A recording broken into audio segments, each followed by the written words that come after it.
Of course, the downside is that we are now late for 1 hour.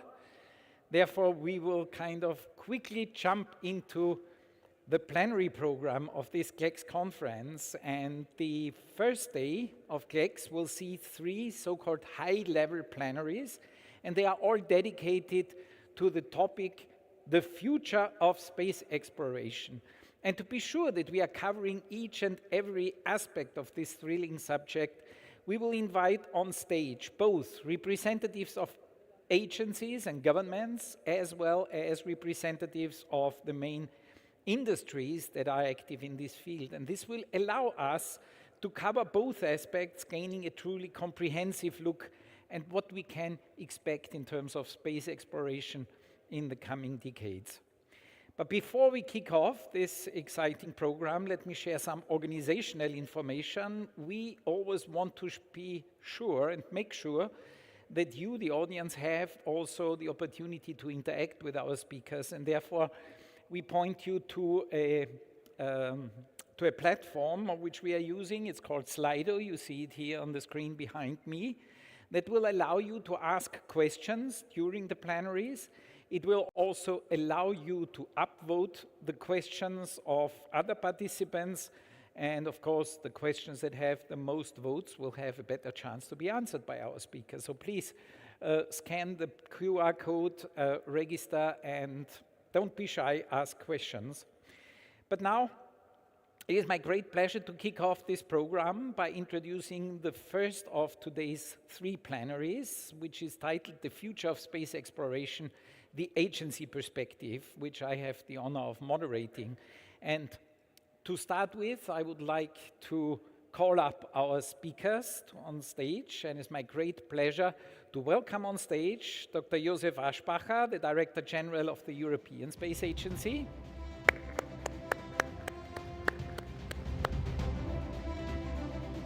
You can take the first one. Then Mr. Kazuyoshi Kawasaki, Deputy Director General for Human Spaceflight and Exploration at the Japan Aerospace Exploration Agency, JAXA. Dr. V. Narayanan, Secretary of Department of Space and Chairman of the Indian Space Research Organization in ISRO, and of course our wonderful host for this conference. Next, Ms. Jill Smith, Director of Space Exploration Planning, Coordination and Advanced Concepts at the Canadian Space Agency. And last but not least, Professor Wu Wei-ren, Director General of the Deep Space Exploration Laboratory and Chief Designer of China's Lunar Exploration Program. Please.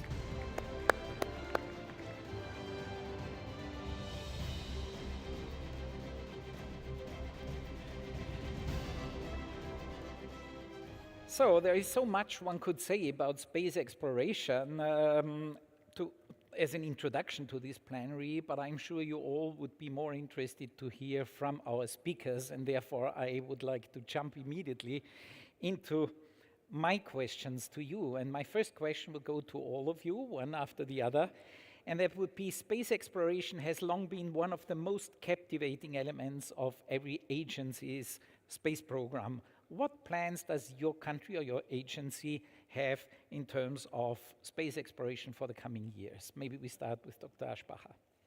Thank you. I think it's on now, yeah.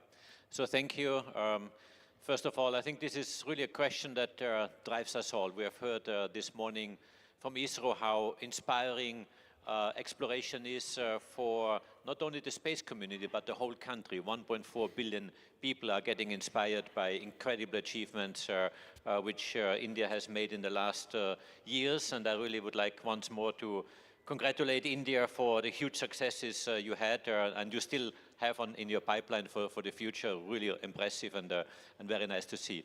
So what do we do in ESA? Of course, also ESA is working on exploration since many decades, actually since the very beginning of the foundation of the European Space Agency 50 years ago.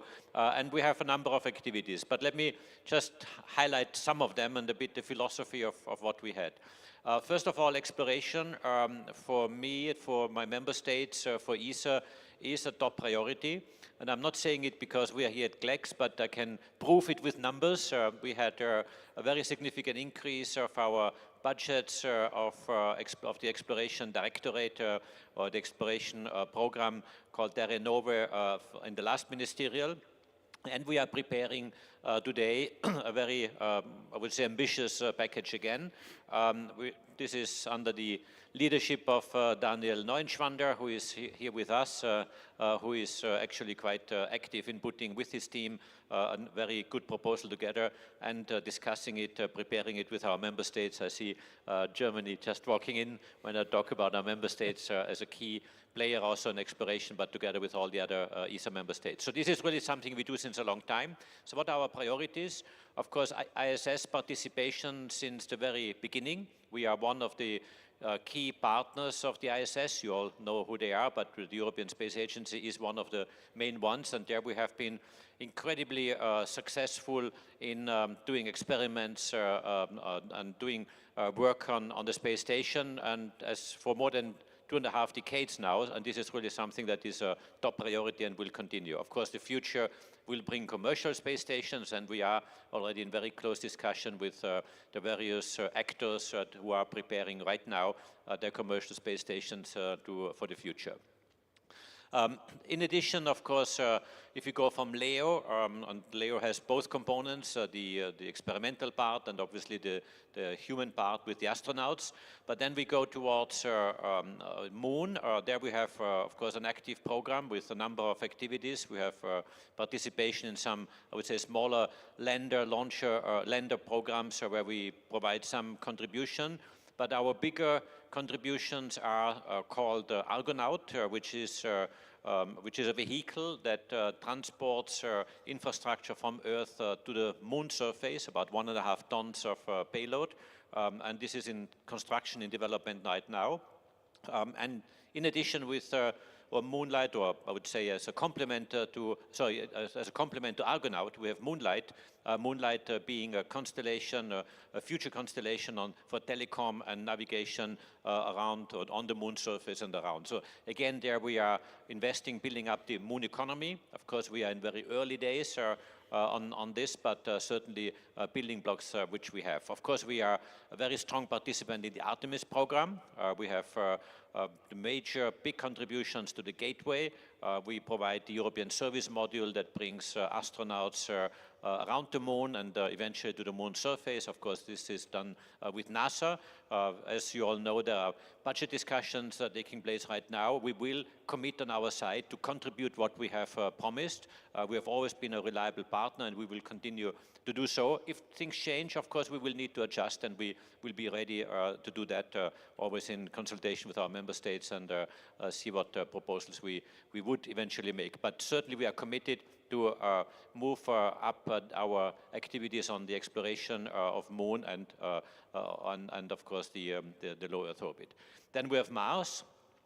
Mars is the next destination. We have the DGO and ExoMars missions, which are being developed, which are a reality. We plan to launch the Rosalind Franklin rover in 2028. this will be quite an exciting mission because it will be the very first one taking a probe under the ground of the Mars surface and analyzing it on the surface of Mars, especially for traces of life, past life, or maybe even existing life, we do not know, but certainly of traces of life. And we're going 2 meters underground, and this is where exobiologists are saying we have to go because on the surface you would not find any traces of life. And of course, again, there we have a number of activities that we are building up. Lightship is another new idea that is being conceived right now with our member states and see how we could use that as a transport vehicle for future activities on Mars. So yes, there's a lot to be done. Leo, Moon, Mars is our focus. Budget-wise, we are gearing up. We will prepare a very important proposal for the ministerial in November, of course, to be decided and subscribed by our ministers in Bremen. But I am pretty sure that this is something that finds wide support because exploration is such an important topic.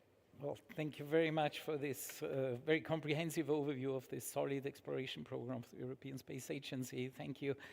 Let us move on to JAXA. What's in the plan? Yes, thank you very much. JAXA, as a core agency for aerospace research and development in Japan, we have studied so many technologies to be needed in future exploration and recommended them to the government.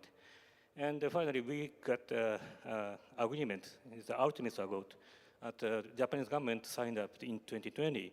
But I'd like to stress that the importance of the internal cooperation because we have participated in the ISXG since 2007. So ISXG is the International Cooperation, International Space Exploration Coordination Group. Currently, 27 agencies participating in this. So many colleagues participating in, and we have shared some roadmaps of each agency's plans, and most important thing is sharing the future vision for the exploration around 2040, like Isa said. And they summarize that GER, Global Roadmap, Exploration Roadmap, GER, was published last year, chaired by Isa last year. So thanks again to the Isa that activity that challenge to that documentation.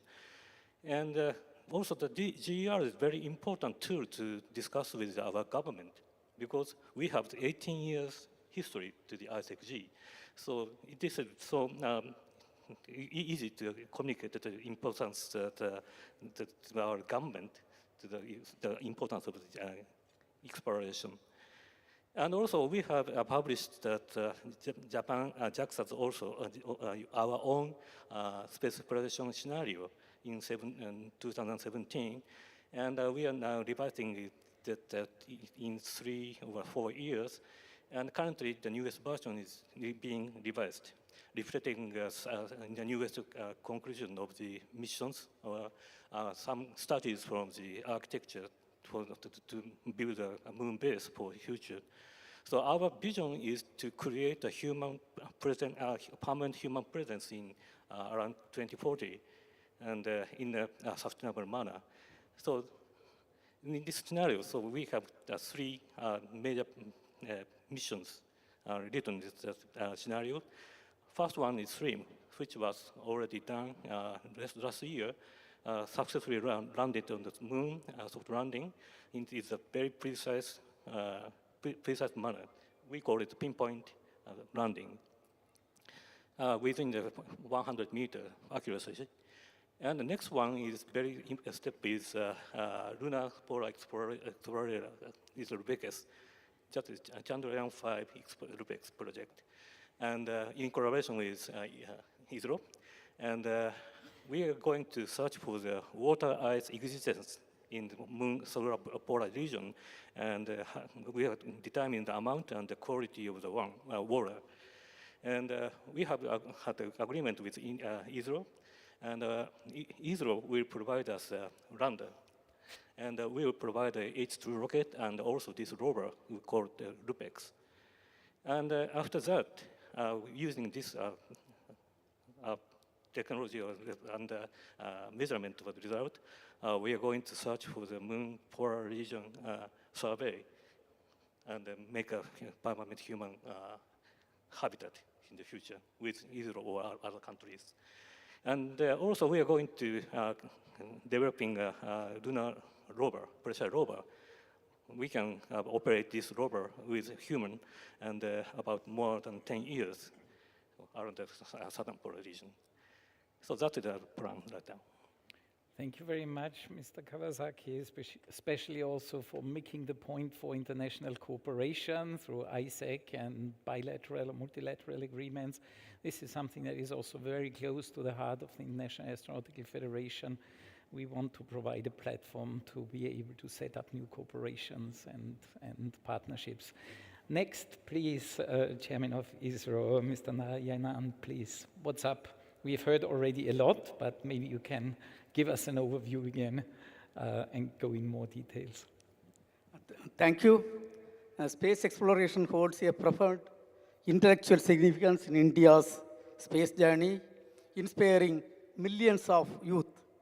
You all know space activities in India started in the year 1962, and we started with sounding rocket program. In fact, till we had our own launcher, up to 1980, we had the successful launch of the launcher, first launcher SLV-3. Up to that, we were continuing the journey with lot of sounding rockets. And we were studying the atmosphere, ionosphere, cosmic rays. All those studies were done up to that point of time. Then, of course, we entered into the development of the launch vehicle area, and SLV-3, ASLV, those were experimental vehicles. Then came to the PSLV, GSLV, and LVM-3, and of course today 6 generations of vehicles are developed. After these launch vehicles came, in fact, the space exploration activities went in a very big way. And Chandrayaan-1, that was the first interplanetary mission, and you all know the Chandrayaan-1 mission found water molecule on the moon and made the entire global community so proud to understand the water molecule on the moon. Also, I have to tell one of the aspects of the Chandrayaan-1 mission. For the first time, a moon impact, even though it didn't add great scientific value, it added a lot of value to us. The moon impact probe, first time, our tricolor was placed on the moon. Then, of course, we moved on from that to Chandrayaan-2.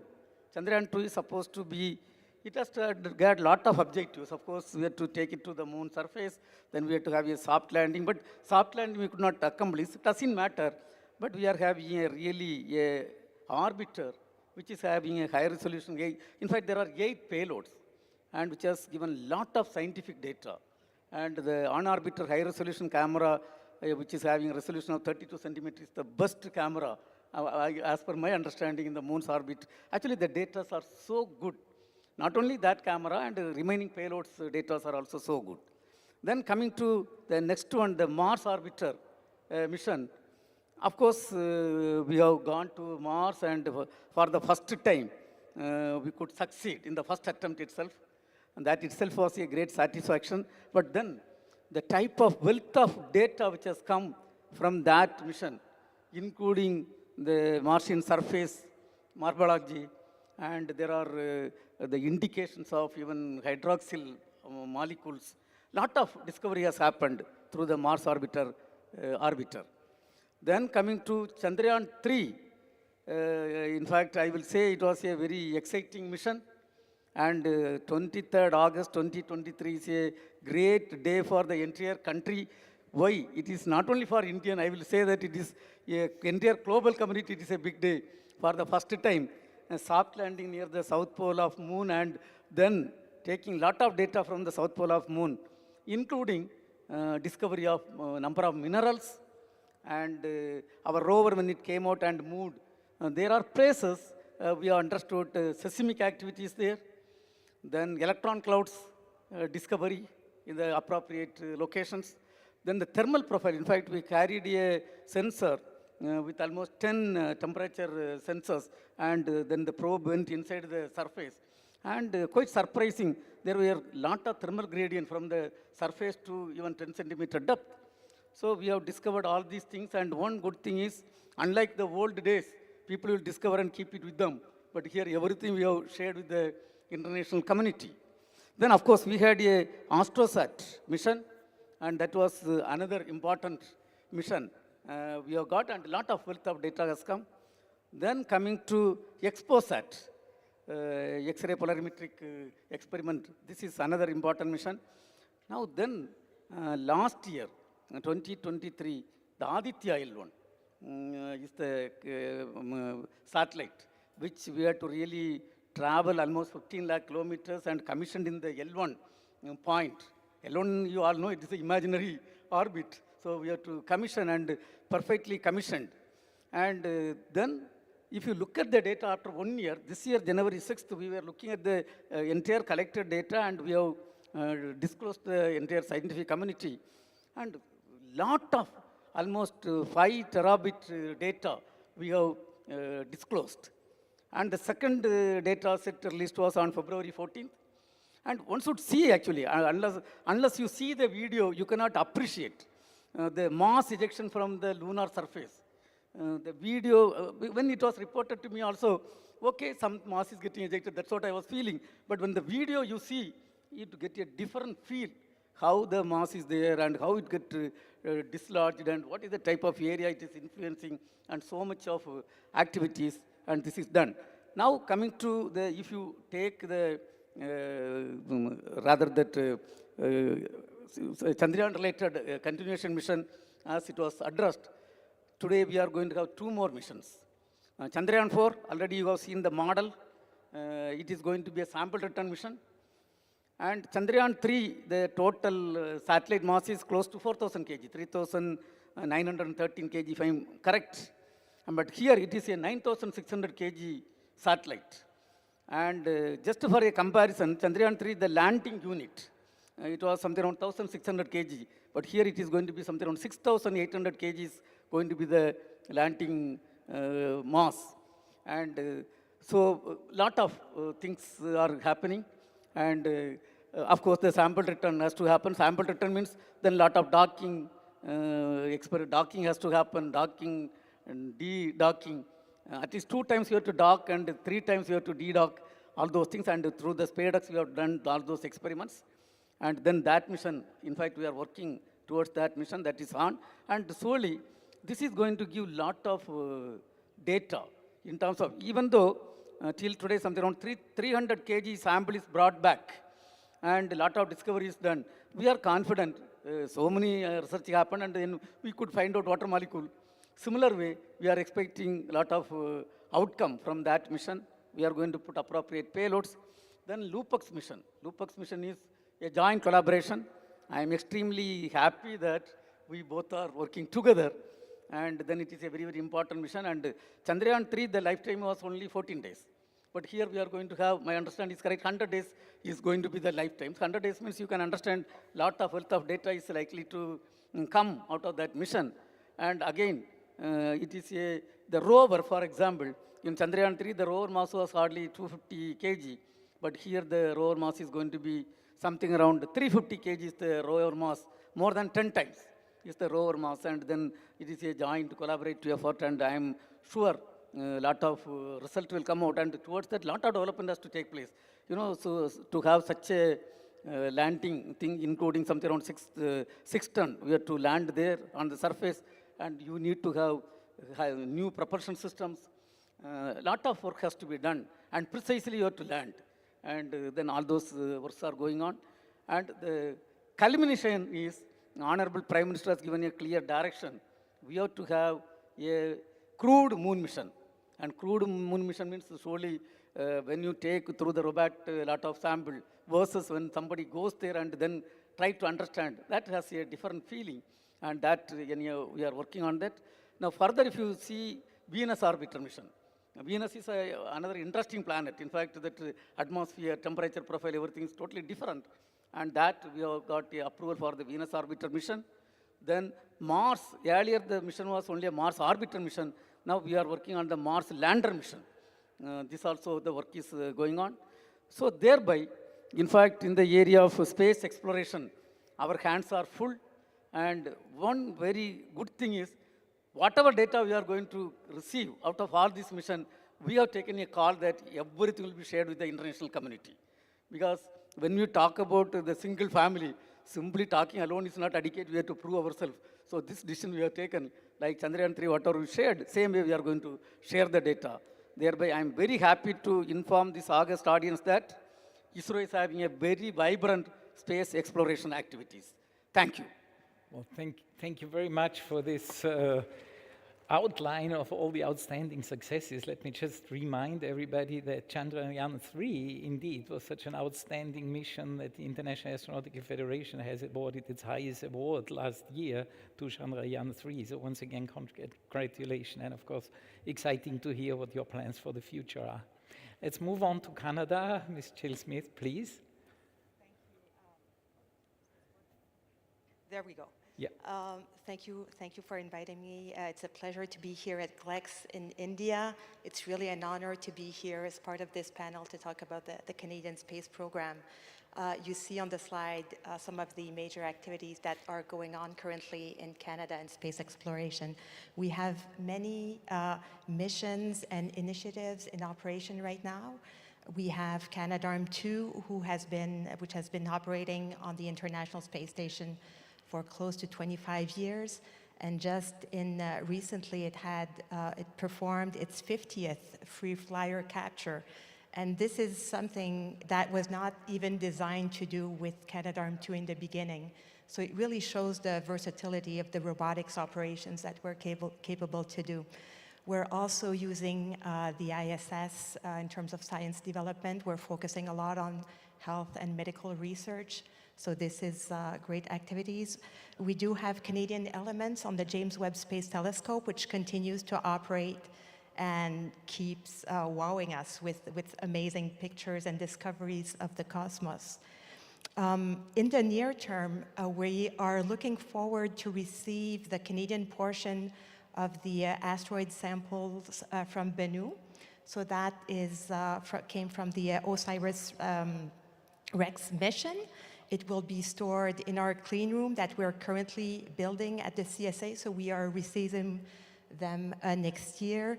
This is really a remarkable opportunity in space exploration because it will give the opportunity for researchers for now, but also in future generations to work with this very unique material. So we're really looking forward to that.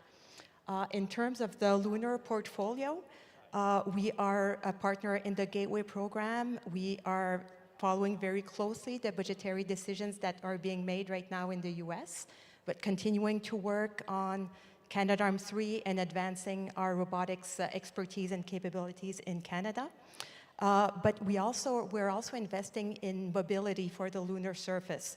We have a small science rover, and we're also developing a larger lunar utility rover that will support various activities on the surface. And we're also exploring various concepts development for the future as part of lunar and Mars exploration. We're looking into, for example, power generation and distribution.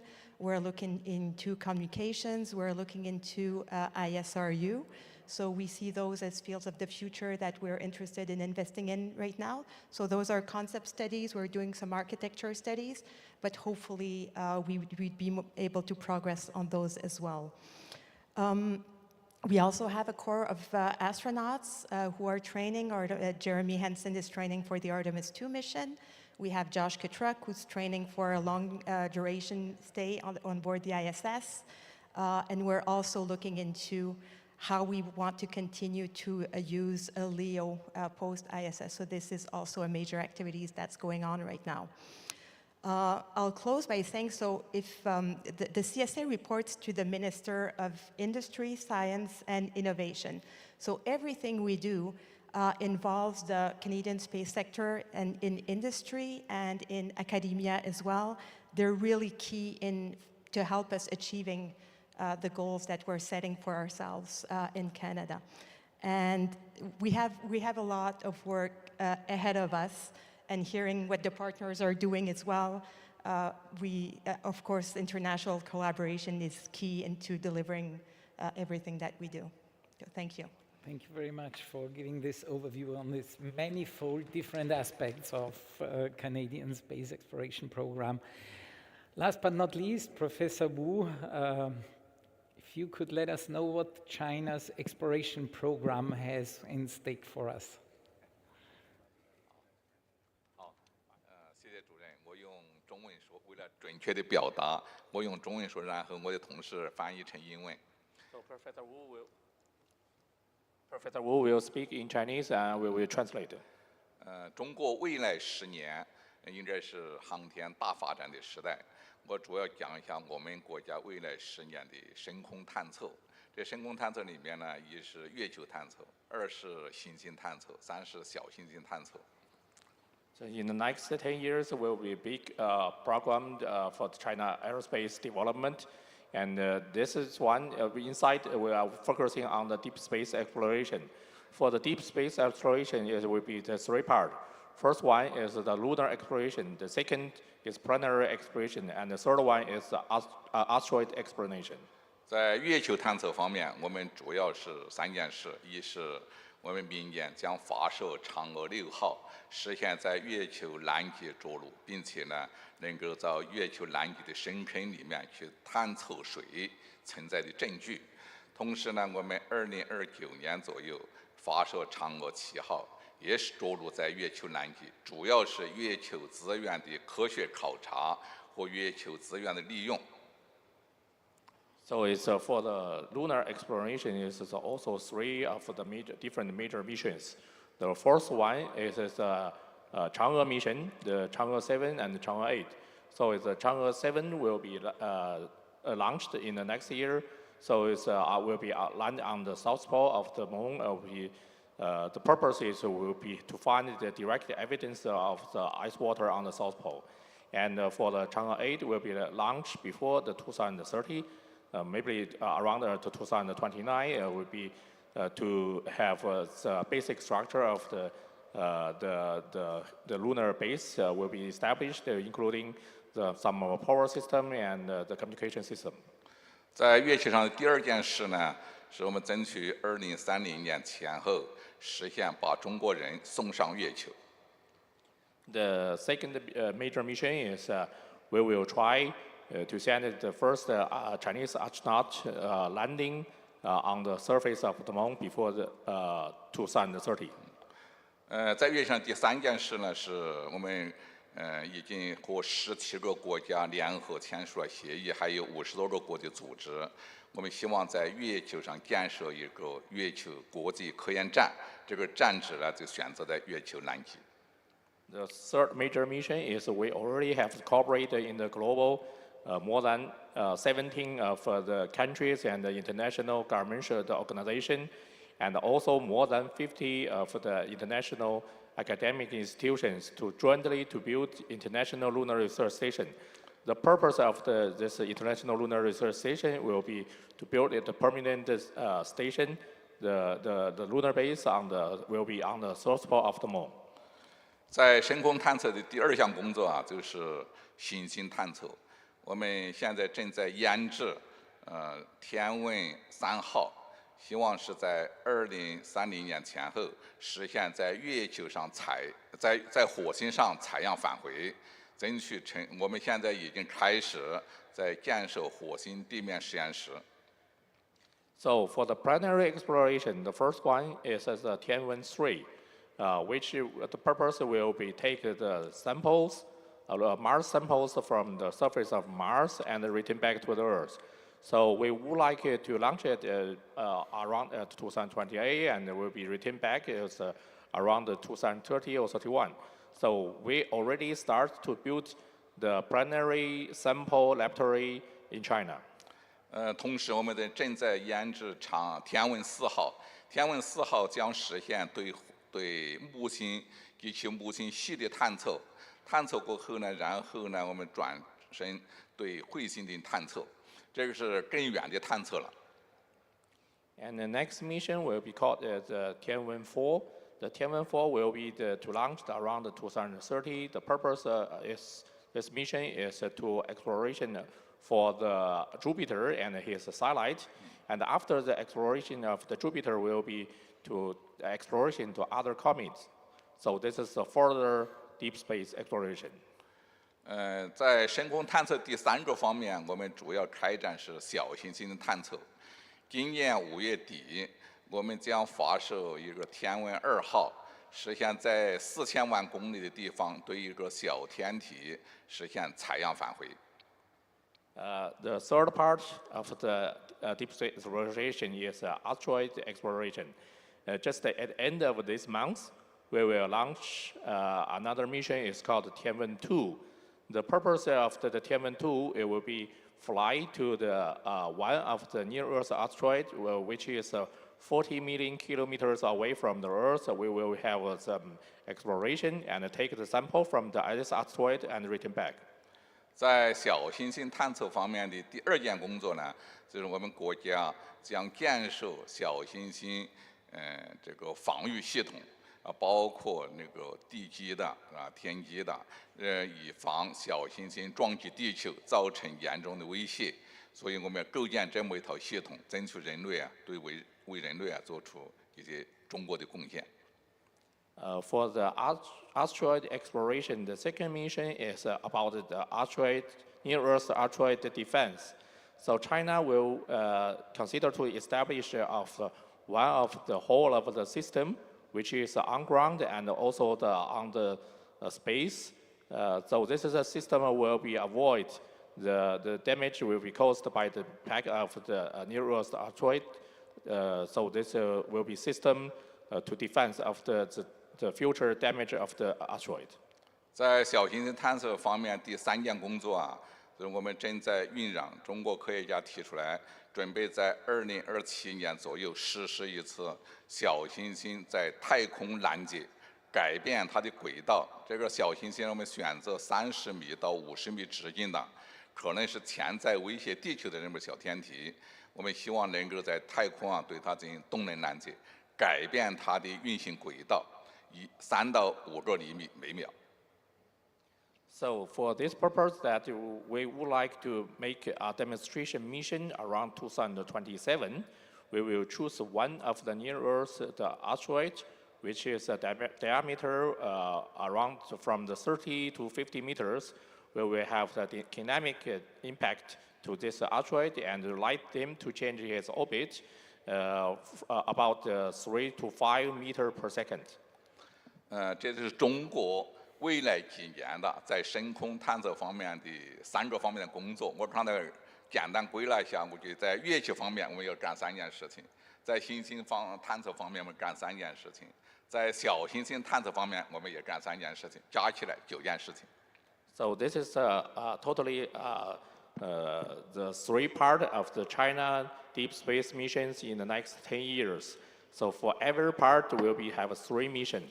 For the lunar mission, for the lunar part will be 3 missions. The planetary exploration part is a 3 missions, and for the asteroid exploration mission also the 3 missions. Totally 9 missions. 在这些工作中，我们都希望和全世界航天界的，包括印度、日本，包括我们现在在座的这些国家，我们一起共同合作。Within each of the mission, we welcome the international cooperation with all of the countries, especially the country we have today, the European, the Japan, the Canada, ISRO, to participate into those missions. 好，谢谢。Thank you very much. Thank you very much for this very comprehensive outline of China going to the moon, Mars, asteroids. Let me just jump back. One mission, Chang'e 6, that was an exciting one, and we from the IAF were so happy to have the opportunity at the last IEC also to get to showcase with your help the samples of Chang'e 6. And I need to make a short announcement here that the IAF has also selected Chang'e 6 as the winner of the 2025 World Space Award, and that will be awarded at our next IEC in Sydney later this year. So we look forward to that. Thank you very much. I would like now Thank you. to go into individual questions and dive a bit deeper, but I would like, in the interest of time, ask you to stay maybe within 3 minutes for your answers. Start with Dr. Aschbacher. You have just kind of published your ESA strategy 2024, and I've taken it with me here. Could you please outline a bit what the major elements are with respect to space exploration in this strategy? Oh, thank you. I will stay to 3 minutes. So this is the strategy. Very warmly welcome everyone to download it. But let me focus on a few things that are particularly related to international cooperation, and IAF is, of course, the body who is fostering international cooperation, and GLEX is here a very good body. Goal 1, which deals with protecting our planet and our climate, will continue, and I talk of a 2040 timeframe because this is the timeframe of the strategy. We will continue to have a major Earth observation program looking at our planet from all angles. We have 12 Sentinel missions flying by then. We have 6 families today. We're adding another 6 in the years to come. And there will be certainly, I would assume, it's probably one of the leading Earth observation systems to really look at our planet from all different aspects: atmosphere, land, oceans, cryosphere, and their interactions. In addition, of course, protecting the planet, and we have just heard it before from the Chinese colleagues, we will plan missions also to protect our planet. We have Ramses in the making that will be encountering Apophis, an asteroid coming to planet Earth on Friday the 13th, not joking, April of 2029. And we, together with international partners, are defining a mission to do that. I really would like to mention Japan as a major partner in this to have the Ramses mission coming. The next one is explore and discover. This is about science and exploration. I've already mentioned a few elements in my speech before, but again, this is international. And there we, as Europe, we really want to be a good partner. And if I look in 2040 as a time frame, I'm pretty sure that the lunar economy will be developing very well by then, that Mars will be explored by then, and there we have a number of missions already in the pipeline today. I mentioned them already, but certainly for me, as ESA, this is the focus of international cooperation, where we have many partners with whom we already work today, and I would like to strengthen that and to really have a wide global activity here, which we need in exploration, because this is so big, it's so important that we need to join forces. Then we have activities related to European autonomy and resilience. This means that we build up our capacity to be able to deliver satellites into space with our rockets, but also to provide and collect information and develop basic technologies that are needed in order to develop these future missions. And some of these exploration missions where we need to build up our capacity are long-term missions in space science, for example. You mentioned, Jill, you mentioned James Webb Space Telescope. We also partner together with Canada and NASA on this mission, but we have also big other missions, either flying, Bepi Colombo together with Japan, the Euclid with some partners, JUICE with some partners, but new ones like New Athena, which will be the large new mission on the side of Europe, and possibly by 2040 we will have a mission development going to Enceladus, looking for traces of life on one of the icy moons of the outer planetary system. Then, of course, inspiration is always there. There we work together internationally with our astronauts. I'm very happy to see quite a number of here, but it's not only astronauts, it's also education, it's exchange of data, exchange of information, training the kids, and really exposing them. There we will like to launch a number of programs, sometimes with partners, sometimes within the European context, but certainly a top priority. I hope I stick to the 3 minutes. For sure. Thank you very much. I mean, it's very great to hear that exploration is so strong focus also in this strategy. And what I hear all here, I think is just a lot of outstanding topics for filmmakers to do outstanding movies for the general public listening to all of you. Now, let's come to JAXA. Regarding JAXA's efforts towards sustainable lunar exploration, could you tell us about the achievements so far and what the future plans in this respect are? Yes, I think that there are 3 concepts for the sustainable exploration. One is a technological point of view. So we need some technologies to make a human presence permanently on the moon. like habitat system or mining, what kind of say, agricultural system. Everything is needed to human presence is important because it costs about $1 million per kilogram to send to on the surface of the moon. It's too expensive, so we need to live there using ISRO techniques, something. So, and the second point is political commitment. Sustainable political commitment is very important, including international partners. Cooperation is very important. So we have some troubles past. We have also I have experience in the International Space Station Program. We have some program we have, but because of the international collaboration, we can overcome that problem. So the second one is important. And finally, did an important thing is the collaboration with the industries. I'd like to say collaboration with non-space industries is important. Like lunar pressurized rover, we are working with the Toyota motorcycle company.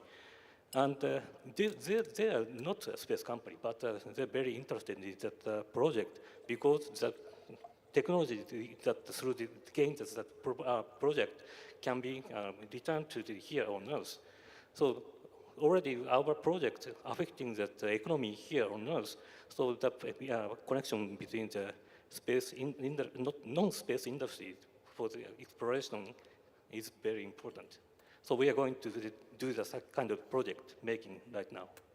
Thank you very much for this plea for sustainable lunar exploration. Let's come to India, Dr. Narayanan.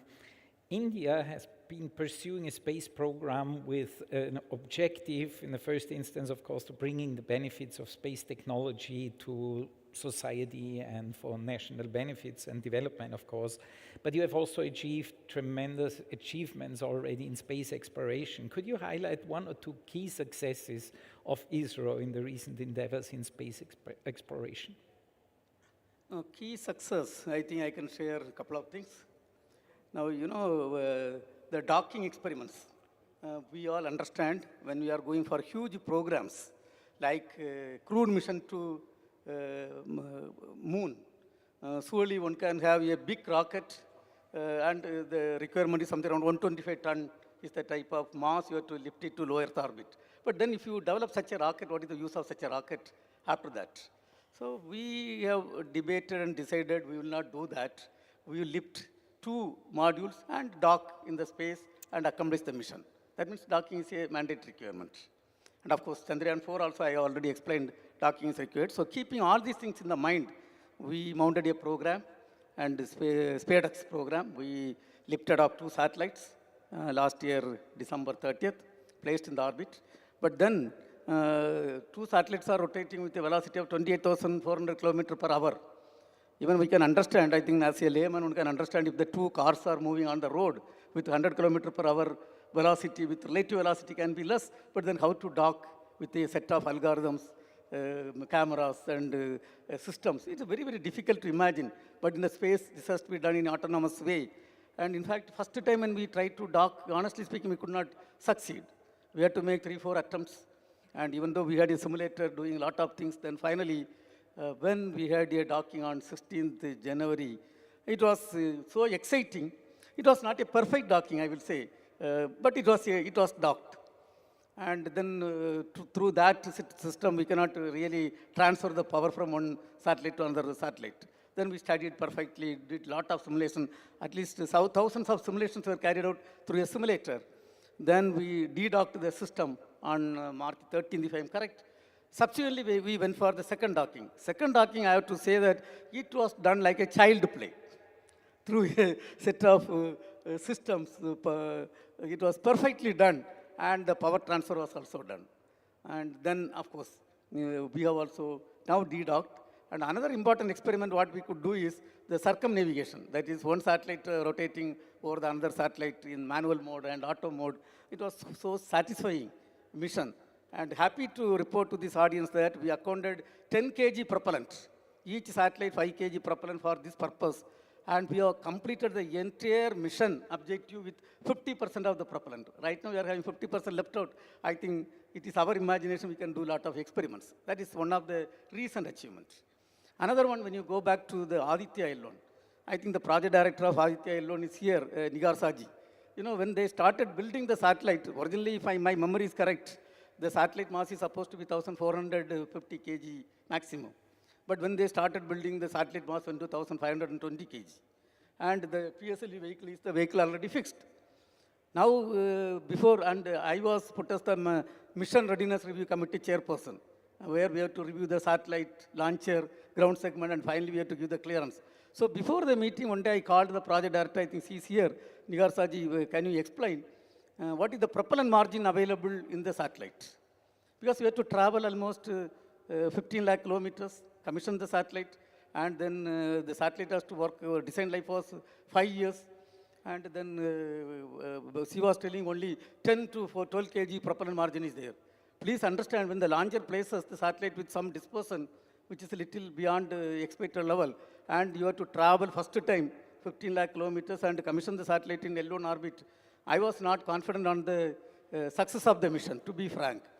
Then we had to build a lot of margin, propellant margin has to be built. What we did was one approach in the PSLV rocket upper stage, generally we keep something around 45 kg guidance margin.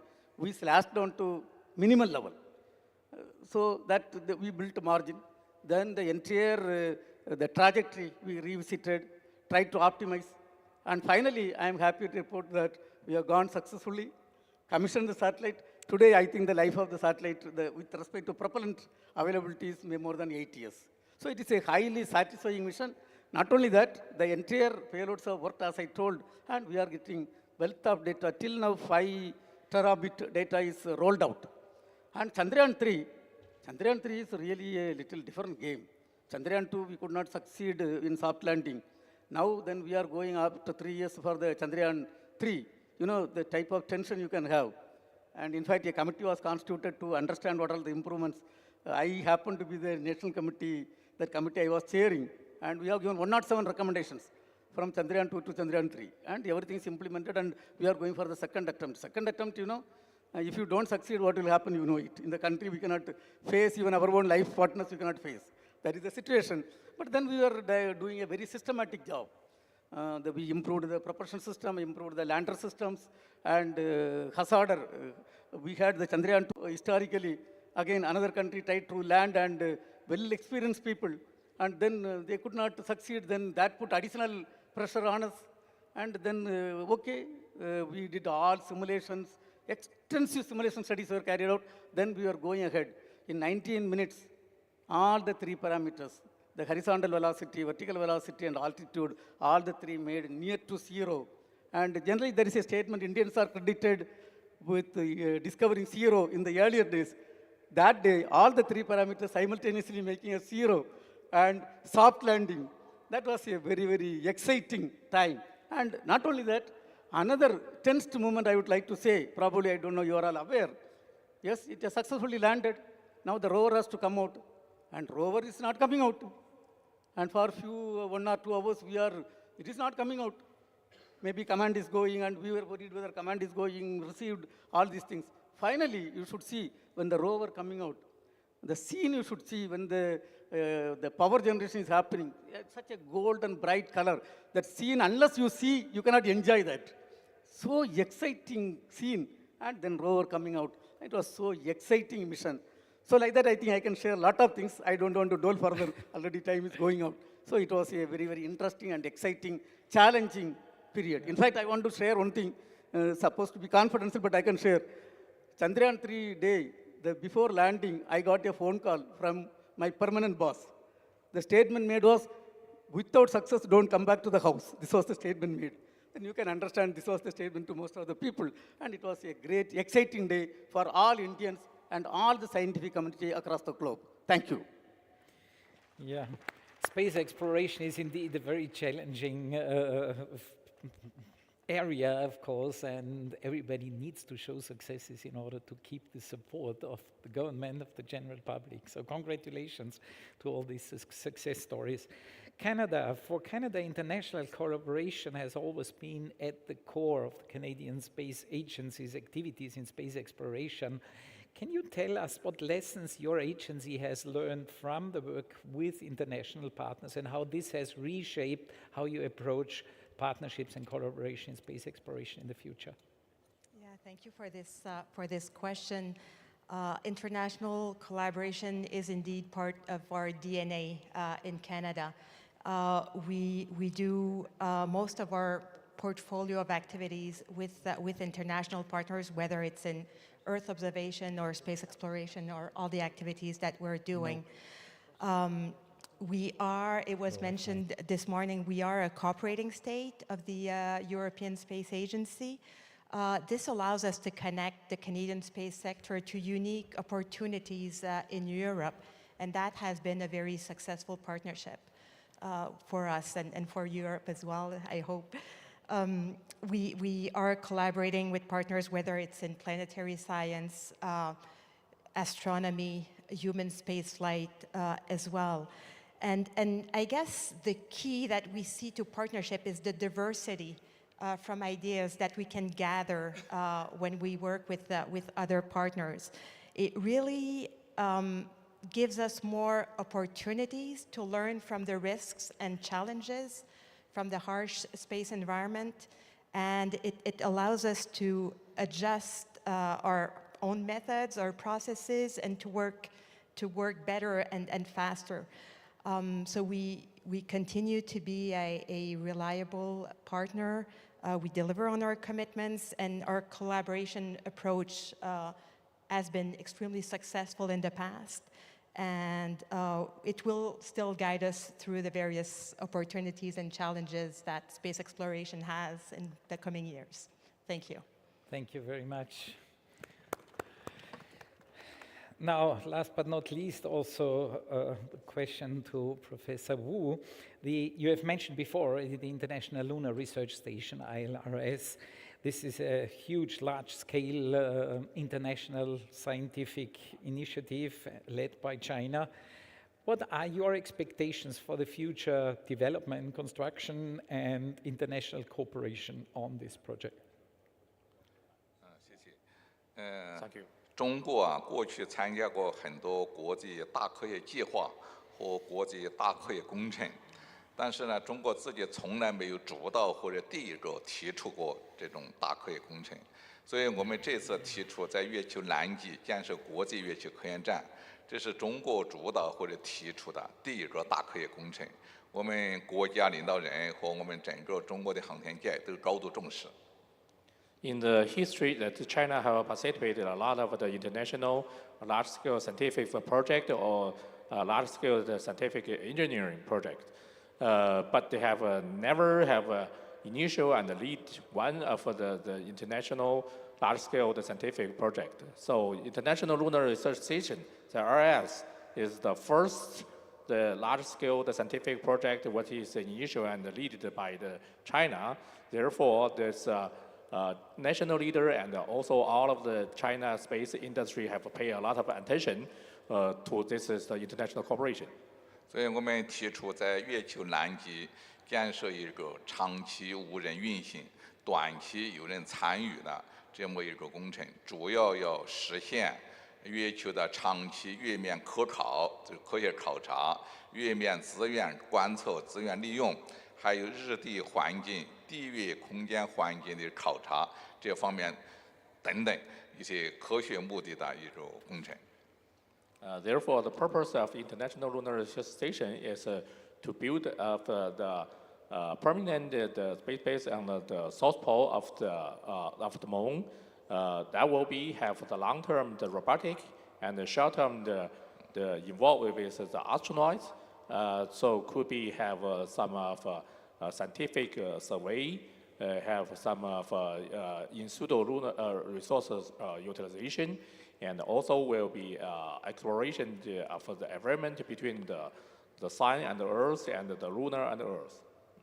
我们希望能够在月面上建成有长期的极端恶劣情况下的能源供给，包括月面通信，以及我们能够在月面盖房子，在月面可以打砖，是吧？可以资源利用。 等等这样一些功能。We hope that this station will have some functions like have a power supply, have the communication system, could we have the habitat conditions, could we have some of the construction on the surface of the moon. 这月球是全人类的，所以我们建设这个月球科研站呢，也希望世界各个国家的科学家都可以参与。目前呢，我们是有这么一个打算，我们希望能够有50个国家，有500个科学研究机构和5000名国外的科学家共同来实现这个目标。The moon is belong to all of the human being. Therefore, we welcomed all of the scientists in the world to participate. So we have some expectation in the next 10 years. We would like to invite more than 50 countries and international organizations, more than 500 international academic institutions, and more than 5,000 scientists research to participate into the International Lunar Research Station. 这个合作的方式可以是多种多样的，比如说科学仪器的研究、搭载、科学数据的共同研究共享，包括我们测控通信，这些一方面的合作，以及我们从系统级、分系统级、单级都可以合作。So cooperation could be the different way that it could be the scientific payload, the piggyback that we already have made on the Chang'e missions. Could be the joint the scientific data study. Could be some for cooperation on the system level, subsystem level, equipment level. 这方面我们对全世界开放，我们欢迎大家，包括今天在座的，也包括我们印度的朋友们一起参与这个国际月球科研站。This is a cooperation. It's also open to all of the world. Every country can apply to join this cooperation. So we welcome that all of countries will today and others countries and also especially the India partners to participate into this cooperation. 同时，为了配合这个国际月球科研站的对国际上开放，我们中国有20个科学家。再加上国外30个科学家，以及有5个国内外的科学组织，我们发起成立国际深空探测学会。这个学会呢，经过长时间的完善过后啊，最近中国政府已经批准了。To facilitate this is international cooperation. So the China have initiated. We have organized about more than 50 of the global famous scientists, and also the 5 of the international organizations. We have initiated and established a new international academic organization. It's called the International Deep Space Associations. So this is the association will be headquartered in China and already approved by Chinese government. 这个学会的总部设在合肥。分部设在北京，到时候我们希望以后还加入到国际宇航联合会那个麾下。So this is an association have the headquarters in the Hefei, China, and also we have subsidiaries in Beijing of China, and also we have more other subsidiaries in the different countries like Europe, and this association also would like to become the new member of the IAF. 同时，我们还发起弄了一个叫什么天都国际深空探测这个会议，这个已经发起开到2次了。今年我们9月份将召开第3次天都深空探测国际会议。为什么叫天都呢？因为中国最好的山是黄山，黄山里面最雄伟、最壮观。黄山里面最高的山峰叫天都峰，所以我们就把这个国际会议的名字啊命名为天都会议。To study all of the related questions, we also have hold of the new international deep space conference. It's called the Tiandu Forum. We already have held 2 such of Tiandu Forum in the past 2 years, and this year. Will be in the beginning of September. We will have a third of the Tiandu Forum will be held in China. So why we call this Tiandu? The Tiandu in Chinese means the space capital, because it's the Tiandu. This is a peak of the mountain, as also the most beautiful, the mountain of the Yellow Mountain, the Huangshan. So it's Christian have visited last year. So this is well, we wish that it will be everybody could be have to pick of this is a peak of the Huangshan Mountain of the deep space.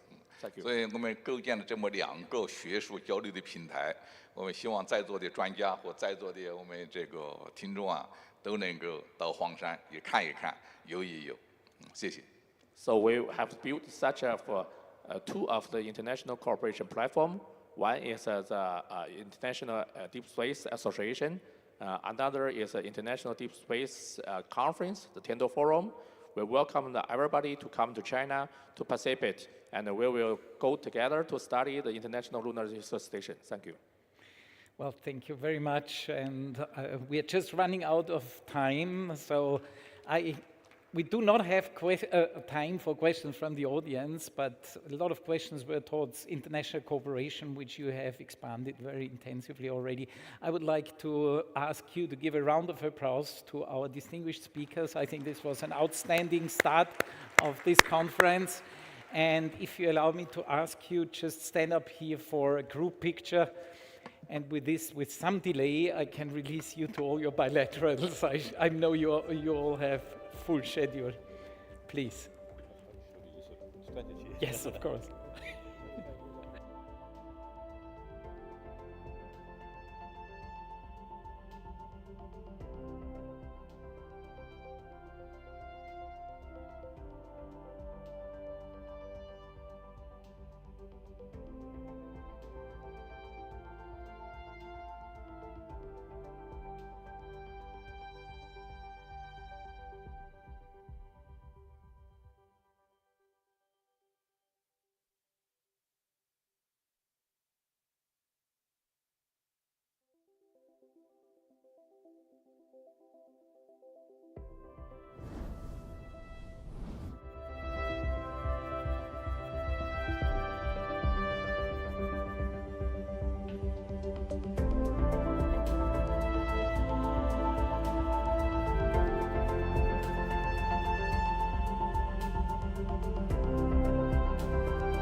The agency perspective, because there are so many different actors involved that we need to have another round to focus on what's going on with other agencies and what is their perspective. In order to moderate this session, it is my great pleasure to call on stage Professor Tanya Masson-Swan, who is the IAF Vice President for Technical Activities, and she will be moderating this session and call up the speakers. Tanya, if you could please come up. The floor is yours.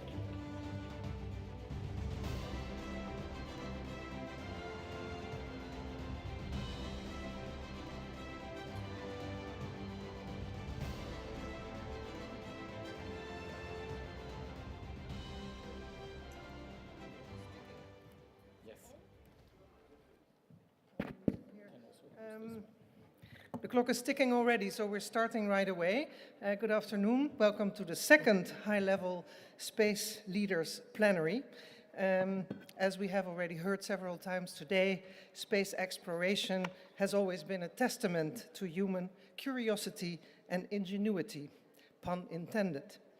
From the first steps of the moon to the latest missions to Mars and deeper into space, our ventures have expanded our understanding of the universe and have driven technological advancements that benefit life in and on Earth. And as we face global challenges like climate change, resource scarcity, and the quest for sustainable development, the importance of space cooperation cannot be overstated. The deeper we go into space, the more we understand and learn about Earth's fragility. So we're fortunate to have a number of distinguished leaders with us for this second plenary from several space agencies across the world, and I look forward to hearing their views. I'm going to introduce them and ask them to come to the stage. First, His Excellency Salem Humaid Al-Mari. He is the Director General of the Mohammed bin Rashid Space Center in the United Arab Emirates. Would you please join us? He has over 20 years of experience in the UAE National Space Program and played a pivotal role in the significant projects such as partnership with NASA in the Emirates airlock for the Gateway. He shaped the strategy and objectives of the UAE astronaut program and led the selection of astronauts. Under his guidance, the RSC has developed multiple satellites, spearheaded the Emirates Mars mission, and also the Emirates lunar mission, and much more. Second, I invite to the stage Caroline Laurent. Madame Laurent joined CNES, the French space agency, in 2019 as the Director for Orbital Science and Applications Projects and manages defense, science, and competitivity programs. Previously, she had a career in the French DGA, la Direction Générale de l'Armement, where she mostly worked on aeronautical and space military programs. She's also an officer in the French Legion of Honor and the officer of the National Order of Merit. Welcome, Madame. Next, Arif Karabegioglu, who is a board member of the Turkish Space Agency and also a faculty member at Koç University in Istanbul, Turkey. He has 30 years of research, development, management, and teaching experience in the space systems, rocket propulsion, energetic materials, and green energy. And he founded and managed several industries in the USA and in Turkey, and taught inter alia at Stanford University. Welcome. Dr. Walter Pelzer has been a member of the DLR Executive Board since 2018, and he is the head of the DLR Space Agency. Previously, he had several positions in industry and at the national and international level, and he served in several capacities in the Ministry of Innovation, Science and Research of North Rhine-Westphalen. And last but not least, Ms. Maria Chiara Noto is the Deputy Director for International Affairs and Head of International Cooperation and Space Diplomacy of the Italian Space Agency, and she also there leads the International Cooperation and Space Diplomacy Office. She is a lawyer, and she is specialized in international law and brings over 15 years of academic research and teaching experience in Italy and abroad. With that, we have our panel complete.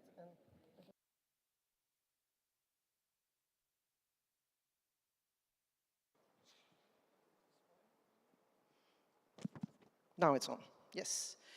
So welcome, and I'm excited to hear your views about a number of questions. And before we go into some specific questions, I would like to ask each of you the same question, which is whether you could give a brief update of the status and plans of your country in the field of space exploration. Let's start with Salem. Thank you very much. Good afternoon, everybody. Namaste. First of all, I'd like to thank the organizers for organizing this event and inviting us here, and also the hosts for a wonderful welcome. It's really an incredible country and a beautiful country, and I'm very happy to be here. Really, to give a quick update about what's happening in the UAE, we are relatively new to space. We started about 20 years ago. Our main objectives early on were Earth observation, so building small Earth observation satellites, then slightly building them bigger, trying to nationalize the development of these technologies in the UAE, which is what we have achieved over the past 20 years. So today I can say that the UAE moved from a country 20 years ago that is building zero space technologies to today a country that is developing very large systems such as 1-ton Earth observation satellites and the like, all in the UAE, including UAE industry. So UAE companies are actually building these components. Then we shifted towards exploration. Part of that is, of course, for the scientific gains, the scientific benefits, but we see really the impact of exploration missions on the country and its people. That exploration shift really focused in 3 areas. One of them is Mars, and we sent a mission to Mars in 2020, continue operating that, and it's currently imaging and focusing on the moon of Deimos around Mars. We also focused on the moon and sending robotic missions to the surface of the moon. We built one of the smallest rovers ever to be sent to the moon. Unfortunately, that mission crash-landed in 2022. And now we are building our 2nd and 3rd missions, and we expect, hopefully, to launch our 2nd mission, Rashid Rover 2, next year. We also then went into human spaceflight over the past 10 years, mainly in cooperation with international partners such as Roscosmos, ESA, and the United States NASA. And that, of course, we built an astronaut corps of 4 astronauts. They've been training over the past 5-6 years. 2 of them flew. One flew on board a Soyuz. He's sitting right there. Hazza al-Mansouri is the first UAE astronaut about 7 or 8 years ago. And then our 2nd astronaut, Sultan Niadi, flew in 2022 on a 6-month duration mission to the International Space Station. So this was the first time for an Arab country and the UAE to have such a long duration mission. We're very happy with all of the collaboration that went there.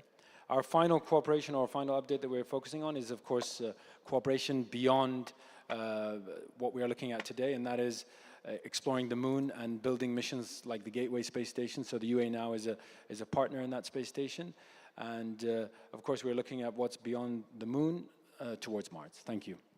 Very exciting and very impressive how indeed in a few decades you can build such a program. Compliments. Madame Laurent, would you like to tell us about the situation in France and the view?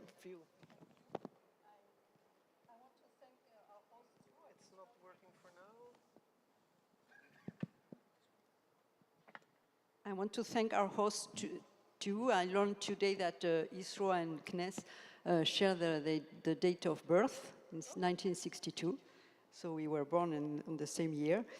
And France and CNES, as a French National Space Agency, works in balancing their projects between the European projects run by ESA and the national projects. We always try to have a good balance between them. And of course, in exploration, a lot of projects are managed by ESA.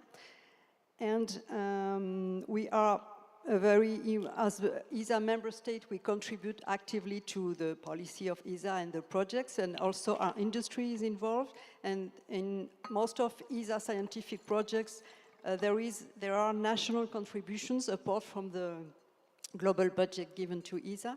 So we are an important contributor to the ISS operations. We have an operating center in France, and one of our major projects concerning exploration is that we accompany astronauts and we prepare experiments for more especially for French astronauts, because we try to focus on them and have projects around them. We prepared Thomas Pesquet flight with experiments, and we are now preparing Sophie Adno's flight in 2026. I want to stress that for us it's very important to have a female astronaut, because it's just the 2nd one in all French history of human flight. And astronauts are very important for inspiring young people, young students or kids, and having a female astronaut, I think, is very important in France to give little girls the interest in science, scientific careers, or even engineer careers. So we are very happy to prepare the flight for Sophie for next year. We also have around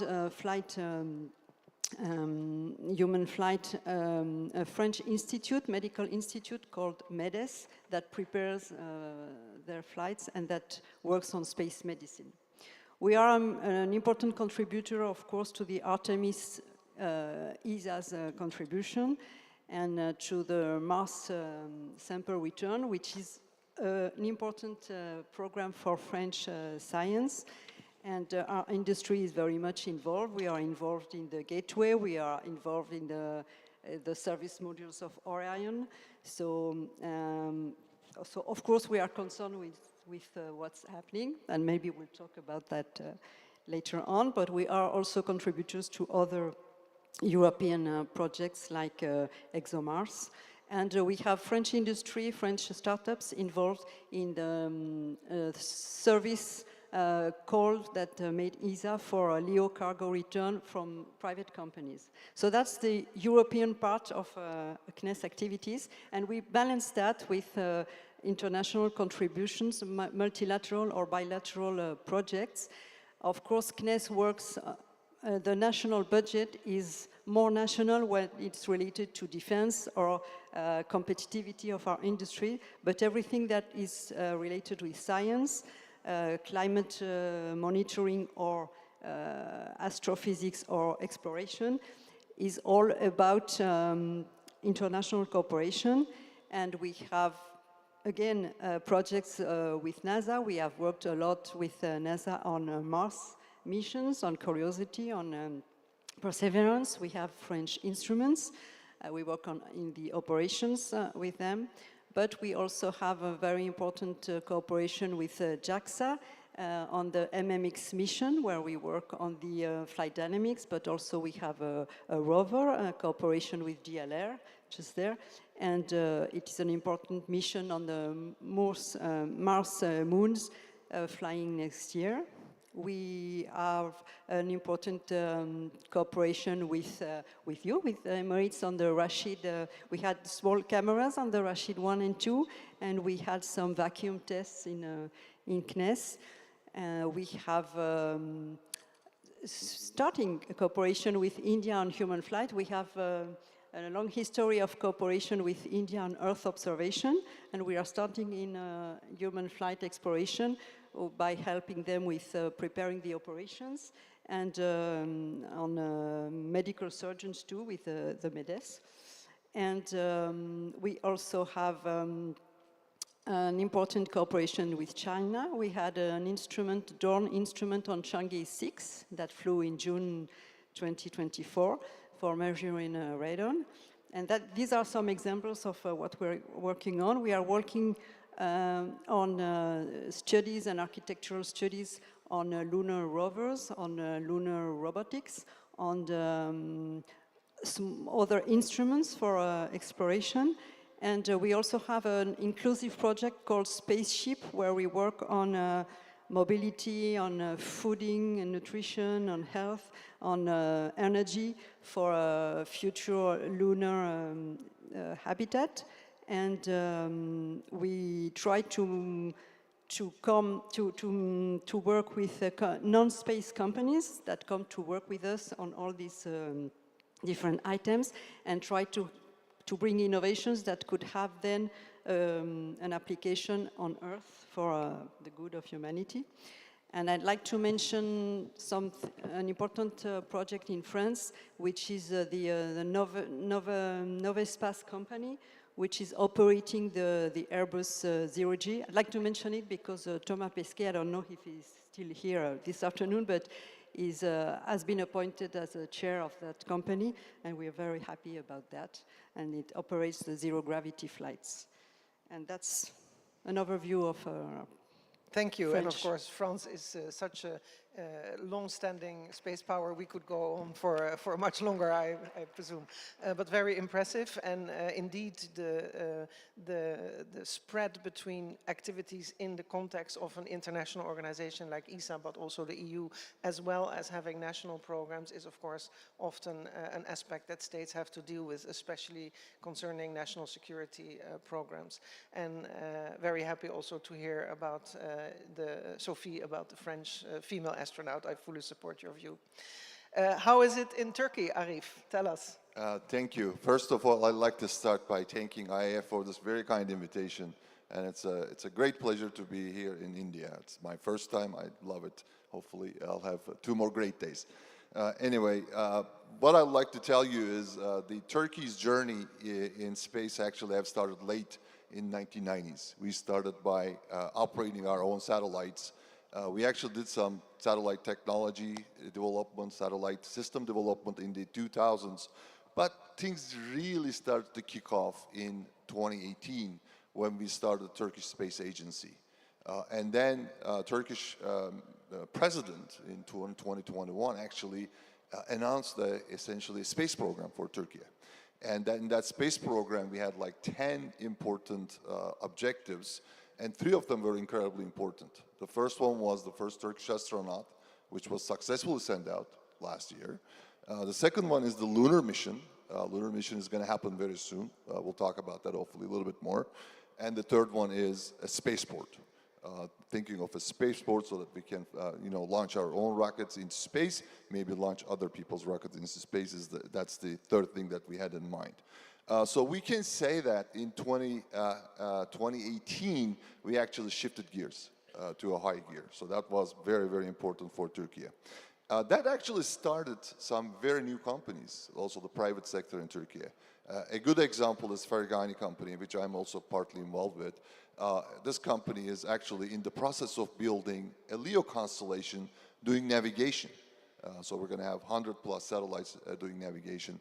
We're going to have orbital vehicles that will be essentially taking satellites from one orbit into another one, doing it cost effectively. So we don't only help our own satellites, but hopefully sell that service to other people, to other nations, and eventually launch vehicles potentially. There are companies like that.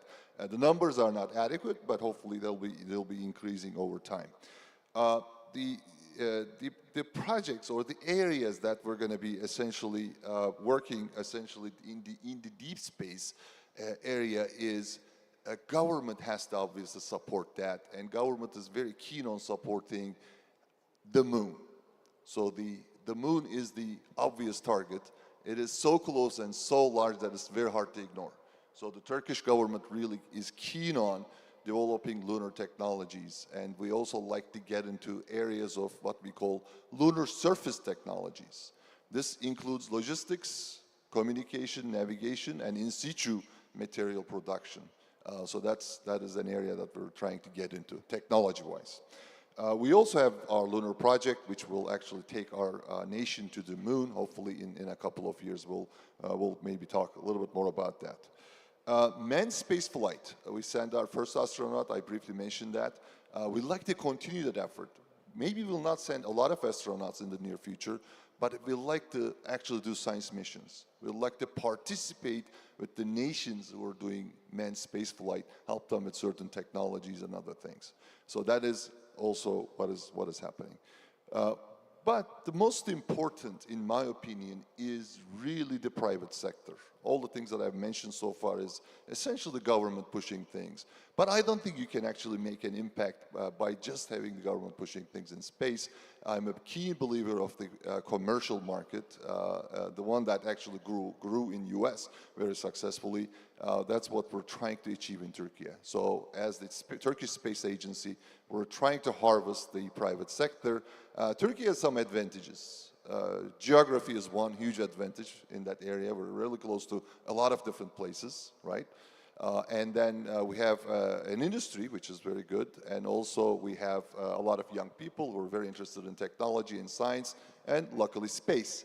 So we think that we can make use of that and hopefully build up a private sector, which will be essentially marketing to the world, not only to Turkey, but also the entire world. And finally, the space launch is an important area. You need to have your own capability to take things into space because that is required for independence. But it's more than that. Nowadays, if you look at the field, look at the world, what you see is not the lack of launchers. There are a lot of launchers, a lot of launching companies, especially in the US. But there is a shortage of launch sites, spaceports. That is something that we're working on in Turkey, and obviously the requirements for the best spaceport, you can list them as essentially close to the equator, right? Have a huge range, essentially a big chunk of water, and look eastwardly. There are only a limited number of places that you can think of. So we're working with a lot of them right now. So anyway, so that is sort of the things that we're thinking about and working on in Turkey in a nutshell. Thank you.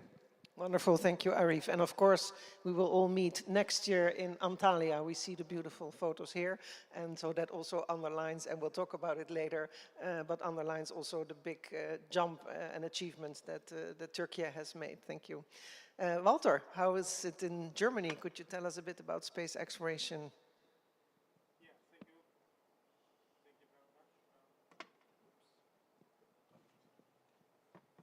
Yeah, thank you very much. First of all, I would like to echo the thanks of my colleagues to the organizers and hosts. It's a wonderful event, really. IAF and ISRO made a great job. Thank you very much for having me. Thank you very much for the invitation. It's always a pleasure and impressive what you can put together when we look at the agenda of this conference. When we look at exploration in Germany, we have also the approach of, let's say, having two pillars. The first pillar is what we do within ESA. The second one is what we do on, let's say, national level, which is not national, it's bilateral, multilateral with other states. And what space is for the government an instrument for international cooperation, especially within Europe. That's the reason why we spend most of our budget within ESA for exploration. So Germany is the biggest contributor to the so-called E3B, so the exploration program of ESA. And main topics were, on the one hand side, the Columbus module, which was built in Germany together with our ESA partners, where we were prime on the one hand side. Then we have in Germany the European Astronaut Center, which is not an ESA site, it's run by ESA, but it's actually done together with our partners from CNES, from ASI, and run by ESA. It's right in Cologne. And next to it, we built the lunar facility. It's the most modern facility to test actually equipment for robots and for experiments in something which is, let's say, as close as possible to the lunar surface. So we came up with special and actually 2 or 3 different kinds of materials which are very similar to the regolith on the moon, to make sure that astronauts, also equipment we send over there, are tested on a well setup. This is implemented. Yeah, last year we will set up also an upgrade of Envy Hub. Envy Hub is actually also on the same site. It's a place where all European astronauts, after they before and usually also after they get back from a mission from ISS, spend some time for medical and other training, or let's say tests, and this facility we will invest and enhance as well. This is what we do as well, and it shows that we plan for post-ISS. We have a clear picture for post-ISS that nevertheless, whoever will actually be in low Earth orbit, that this will be a partner of Germany. Within ESA, maybe also without ESA bilateral, this is both ways are actually let's say, under construction. One of the teams, the Voyager team, has a pretty big Airbus footprint, and they try to set up actually some equipment in Germany. So this is also one of the topics where we focus on. We bought already some deorbiting capacity that we can continue microgravity tests after ISS from a private company. Actually, that was also mentioned by Joseph earlier on. So we both bought by a private company to foster actually also private investment to foster commercialization in this region. So this gives you a glance at exploration, low Earth orbit will be a stronghold in the German picture. We spent from the national budget a big amount of money for experiments on ISS or in low Earth orbit, and this will continue, I'm pretty sure about it. When it comes to moon, of course, Artemis is one of our most important topics. Germany is prime when it comes to the Orion capsule, the European, so-called European Service Module, and so we are very keen to see what's going on over there. It was already mentioned, this is something we can maybe discuss later on. Nevertheless, as Joseph said already, and I only can stress it, we in Germany will make sure that Europe and as well Germany remains as a reliable partner. So we will do at the end of the year at the ministerial conference everything to make sure that we stay in line with all contracts we put in place. So from this point of view, no matter what's going on right now, and there are a lot of, let's say, uncertainties, we will put in place that Artemis can be put in place as actually planned. And this is for Orion as well as Gateway, as well as other program parts which are actually necessary to get human back to the surface of the moon. And this time not only to put up a flag over there, this time to stay over there. And then of course Mars, and maybe Mars is a good example for something we do bilateral. This is something where we have programs with JAXA, for example, where we actually contribute instruments to some of their missions, Hayabusa, for example. This will be, of course, a focus in the future as well. So this just a brief overview that we do, on the one hand side, programs within ESA, a few more. Ramses will show up, and to look at Aphobis when it shows up in 2027, I think. And and on the bilateral, multilateral way, we do a lot of instrumental or joint missions, but this is outside usually of the ESA team with India, for example, DLR. We have some projects with India, with JAXA as one of the main partners, US bilateral as well, but some other member states as well. Thank you, and indeed another good example of a very ambitious program, and indeed that lunar building that was built in Cologne must be very impressive, and I'm sure all the astronauts hope to set foot there and as an exercise to go to the moon. Maria Chiara, not last but not least, tell us about Italy, please. Good afternoon, everybody. Let me express my gratitude for inviting me to this panel, and congratulations to all organizers for this successful Congress. The Italian exploration strategies focuses mainly on 3 areas, LEO, the moon, and other celestial bodies such as Mars, supporting both human and robotic exploration and strengthening in-orbit operational capabilities. In LEO, as you know, Italy plays a key role in the International Space Station via both ESA and the long-standing partnership with NASA. ASI has conducted more than 70 scientific and technological experiments aboard of the International Space Station and built more than 40% of the International Station's pressurized volume, gaining globally recognized expertise on that. Concerning Moon, Italy is one of the first countries to sign Artemis Accords, and is developing the first lunar habitation module. And also we have another premiership, the first GNSS receiver for lunar use, LUGRA, which already launched a few weeks ago. Through ESA, ASI also contributes to the Lunar Gateway, lunar space station, and other missions.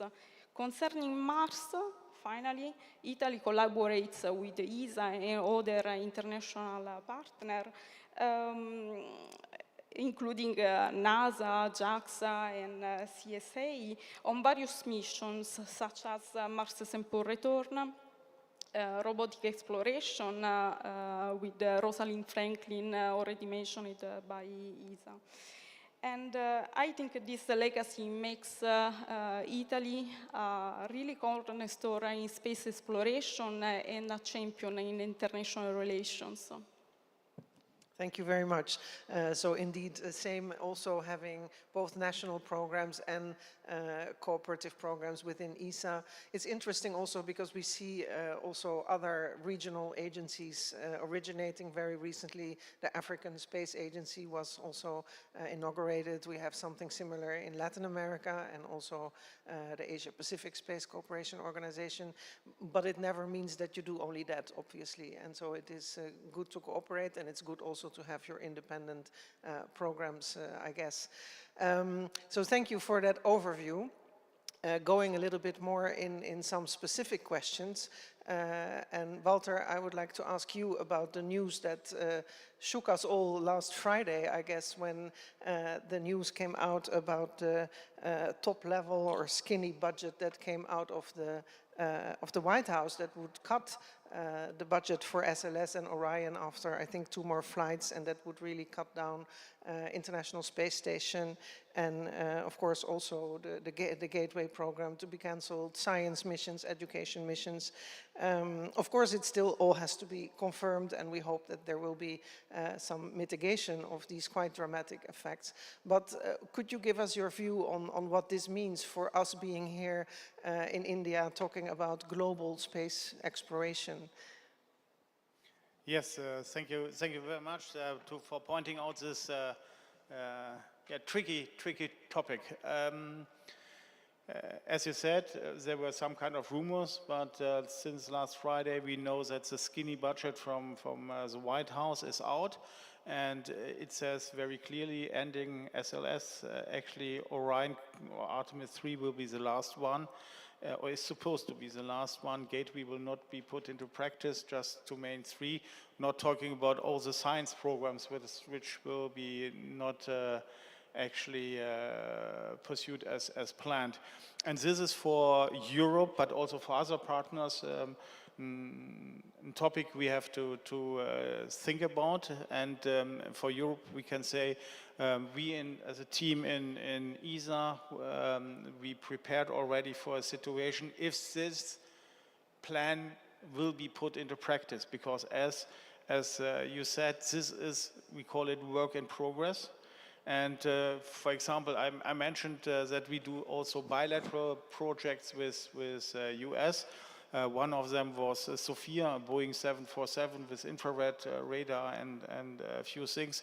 And actually the White House always ruled out this project, and the Congress put it in again. So, and I'm an optimist. I know that the Congress looks different this time.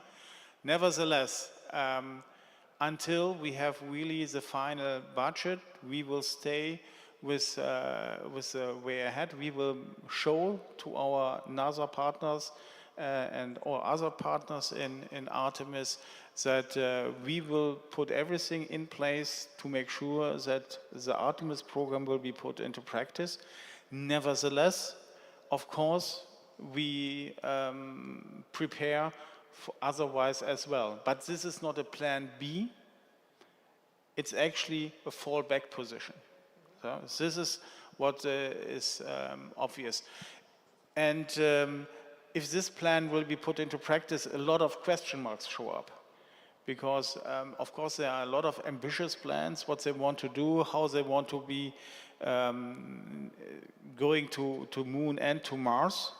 And I'm very impressed about a lot of things I see in US. I just was, prior to the conference in Colorado Springs in Texas, had the chance to look into details regarding the production of Starship. I'm really impressed about it, but there are a lot of things to do until they are able to go into low Earth orbit, until they're able to refuel, and then there's a long, long ride to go to Mars.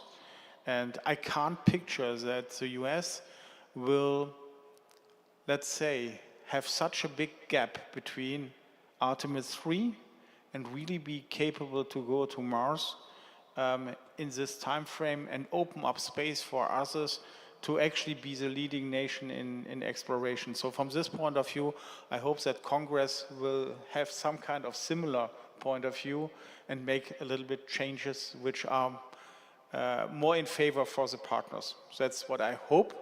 There's no serious serious ground, but taking into account what this skinny budget would mean for science and for exploration and for international partnership, and exploration is about international partnership, I hope that there will be some changes. I hope so too. And I am like you, and I think we owe it to humanity to be optimist. You know, if we start to say it's all going down the drain, then we are not fighting for it. And so I am very happy to hear that ESA will continue its plans as planned and its commitment, and that there is no plan B for now. I don't know if Arif or Salem, would you like to react on this point before we get into other points, or Arif? I could not as a board member of Turkish Space Agency, but maybe as a scientist who studied the hell out of these things for many, many years. It takes 9 months to go to Mars, 3 days to go to the moon. So which one do you go? That's obvious, right? You start with the moon and then you go to the Mars. If you want to go to Mars, you need nuclear propulsion.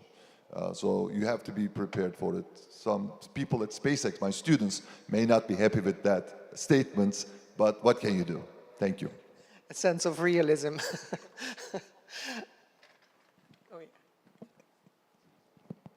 Yes, I echo, I think, what Walter said overall about the program. I think the UAE's position is similar. You know, what we do is most of our programs are built on international collaboration. We collaborate extensively with strong partners such as CNES, NASA, ASI on different programs in different types and different ways. So when we look at our participation in terms of Gateway, that is obviously being part of this international collaboration. As we are the latest entrant, you know, and we are smaller than the other entities, we're obviously looking at how we can make sure that our participation remains and is positive. If there happens to be a pivot, you know, the one element could be that, you know, what's proposed is Gateway's cancelled, but there could also be slight changes that occur or something like that, and it remains, or it can remain as is. So what we think is we have to be quite nimble, and if there's some slight pivots that occur from now until October, or in October, then we have to see how we can move with them and keep these collaborations going. So I think sometimes you do face challenges. Space is hard. Collaborating is hard. If it was easy, then you know, everybody would be doing it. I think when you collaborate, it's much harder, and we really have to be flexible in seeing how we can really make this collaboration go forward. Thank you, and that's also, again, good to hear, and I think we all agree that going it alone is not the best option. If we go together, we will go faster, we will last longer. So that's, of course, much better. And indeed, Moon as a stepway to Mars is an important message. The scientific data underline that. Let's first look a bit at Mars again before we go back to the Moon. And Caroline, may I ask you what is the position of France or of CNES in the field of Mars exploration in terms of international collaboration or national ambitions? Sorry. Yeah. Mars is very important at a science level in France, and in France we try to promote or to maintain scientific excellence, and it's an important planet, of course, and it's very important even for the knowledge of our Earth and our future on Earth. So that's why we were so much involved in many Martian missions, and we will continue being very much involved in the future.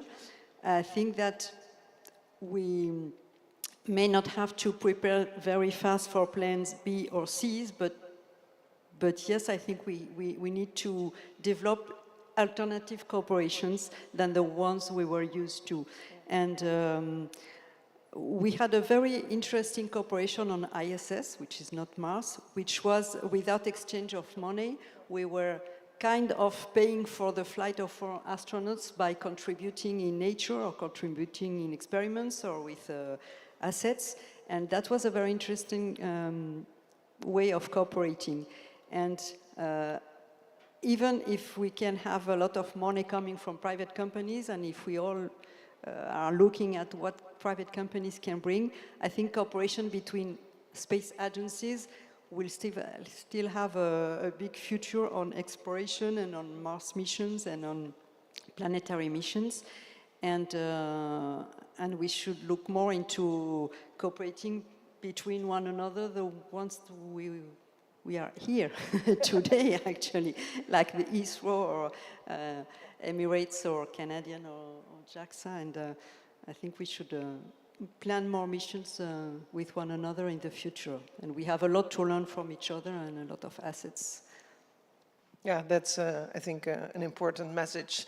And indeed, I agree also the ISS model is really unique. It is one of the biggest international corporations, and that model of bartering and agreeing on building things without exchange of funds is quite unique. It has also been extended to Gateway, and we could perhaps also use it for Mars or even for future low Earth orbit outposts. Of course, with one big difference, that we will have to involve private entities in a different level. We'll get to that as well. But first, let's go back to the moon. And Turkey has, of course, plans to send a lander to the moon. And I wonder if the recent space strategy that was adopted in Turkey also addresses sharing of benefits between all countries. It absolutely does. Anybody who's done anything in space knows that it's a very difficult, harsh environment. That is the only place, if it is, that you need to collaborate to do anything, achieve anything, right? We learned that. But we also look at space and the moon project in a different way. We look at it not collaboration with the countries to achieve the essentially space projects, but to essentially improve relationship with other nations.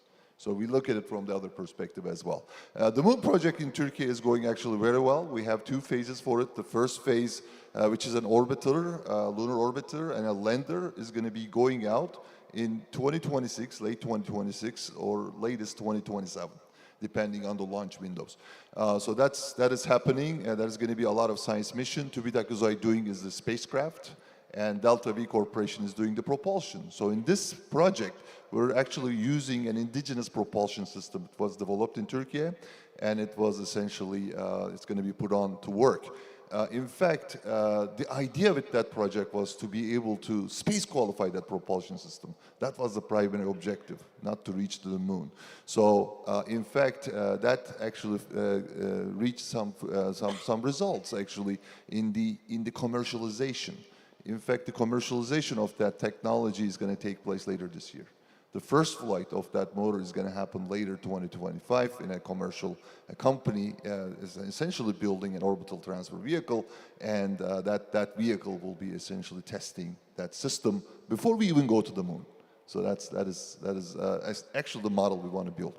The second thing is, the second phase is lunar lander. That's essentially a soft landing. And soft landing requires more difficult propulsion. It needs to be throttleable. That is also being developed, but it's going to take a little bit longer. And then the next phase would be lunar transportation out of other than rovers. Because if you want to cover distances on the moon, you need rockets, not rovers. And moon on the surface transportation is the third stage that we're actually looking into right now. Very impressive, and I love your scientific sense of realism in the stepwise approaches. On sharing of benefits, Maria Chiara, I would like to ask you also, because ASI also has a long tradition of collaboration, for instance, with emerging space nations, such as in Kenya, where you have the Borgilio Space Center, or also with Argentina through the SAOCOM satellite system. How do you see that the global space community can really foster that meaningful inclusion of emerging space nation in space exploration? Thank you for your question. When we talk about the inclusion of emerging space nation, we have to be really concrete. There is a gap between emerging spacefaring nation in terms of expertise that could be reduced through capacity building, technological transfer, and really inclusive partnership. Italy has a long story in collaboration with emerging space countries. You mentioned Kenya. with with this agency, we co-manage the Broglio Space Center in Malindi, where we organize courses in education, training, and capacity building. Another example you mentioned is the collaboration with the CONAE Argentina. We co-shared an Earth observation system called SIAGE a long time ago. But let me mention also the International Space Forum, which is an initiative supported jointly by the Italian Space Agency and the International Astronautical Federation. This year it will be in Philippines, involving all the emerging countries of the Southeast Asia regions. And another example is the Italian Mattei Plan for Africa, involving 22 African nations. We are working on a program of education course and capacity building initiatives. And the last, let me mention also the next Italian chairmanship at COBOS in 2026-2027. Inclusion emerging countries will be one of the key, priority for Italy. I believe that Italian approach is the successful one for collaborate with the emerging space countries. Thank you very much. And of course, also, as Italy will also be serving as the next presidency with Gabriella of the IAF, which is also excellent in uniting all space people. So very good news. Caroline, apart from benefit sharing, I think another important topic is sustainability. And we often say that France has one of the strictest regulation in terms of debris mitigation and sustainability of space activities, which of course will mean that we have to preserve our access to do all those missions to Moon and Mars. Could you say a few words about France's view on sustainability of space activities?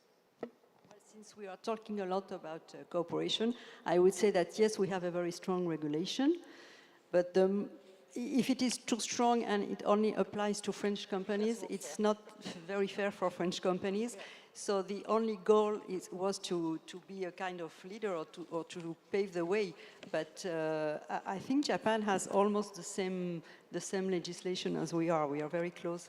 Now our priority is to make it become European regulation, and then maybe at some point a world regulation, or at least have common space traffic control and space traffic management regulations or issues.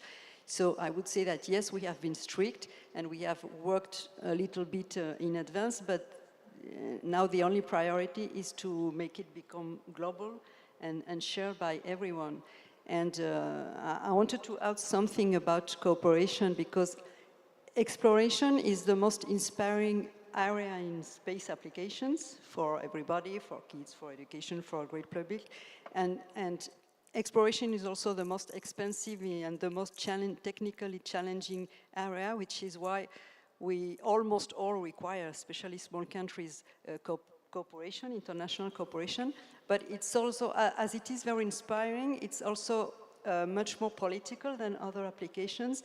And having international cooperation is still more important than in other areas, because it shows the public that we can share values, and one of the most important values being the durability, the sustainability of the planet, of the world, of the space. So if only for showing everybody that we can all share that value, it's important to make it global and international.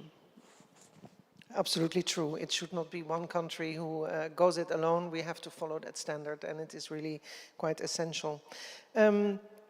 Salem, I wonder about another kind of actor that we see emerging. We mentioned it several times, the private entities.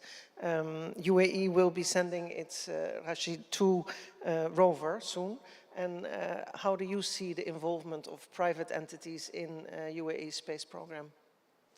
Yeah, that's an important question. I think, you know, when our space program started in the early 2000s, that thought wasn't something that was a main focus for us. It was mainly that the government sector is able to act as an anchor and really lead these big, large projects.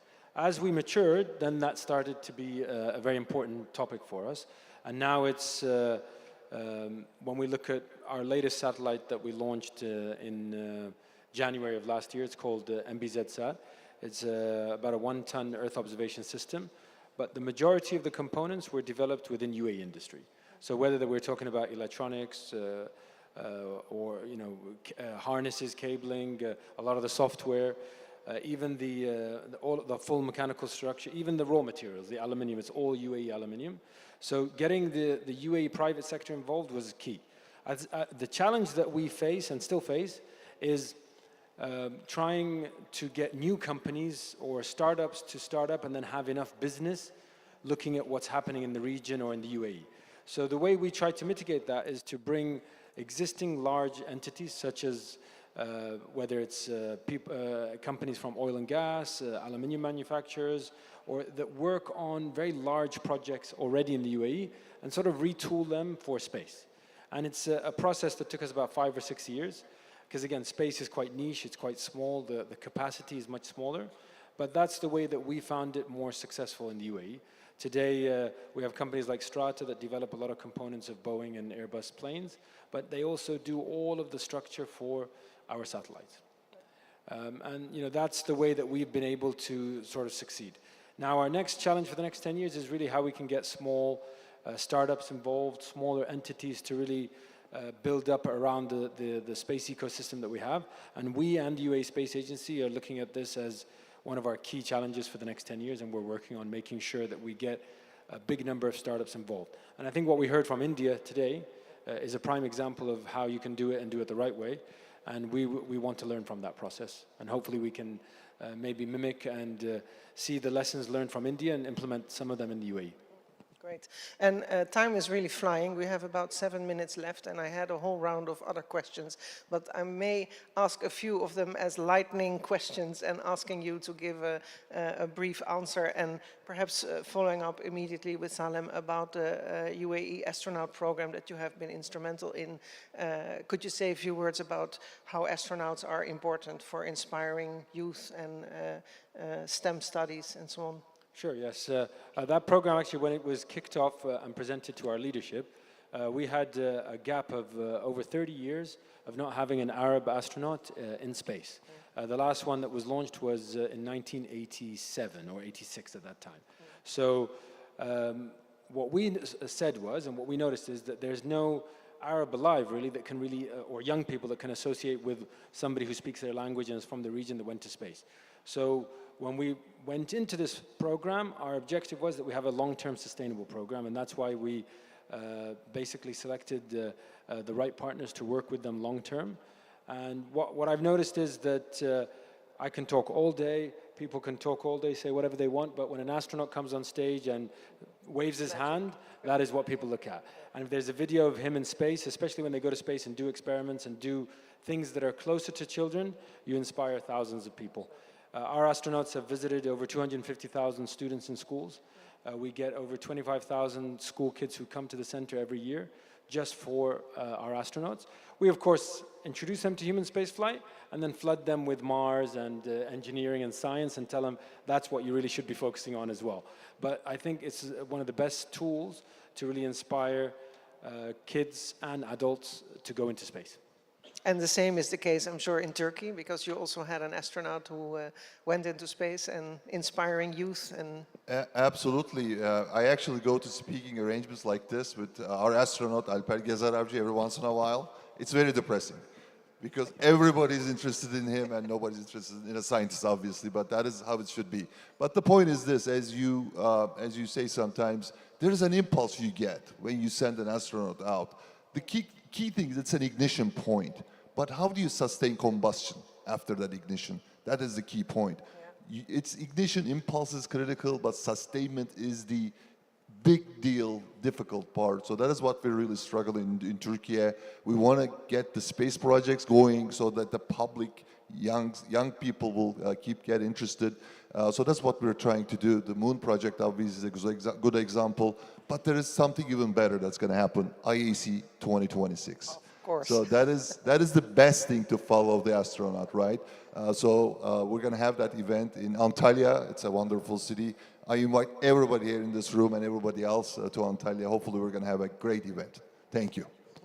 Excellent, excellent. And indeed, it is not only youth, it is also the general public. And sometimes I feel that we are not always doing a good job at convincing the general public of all the benefits that space brings for humanity here on Earth. After all, we are on spaceship Earth, as our Dutch astronaut, ESA astronaut, officially always used to say.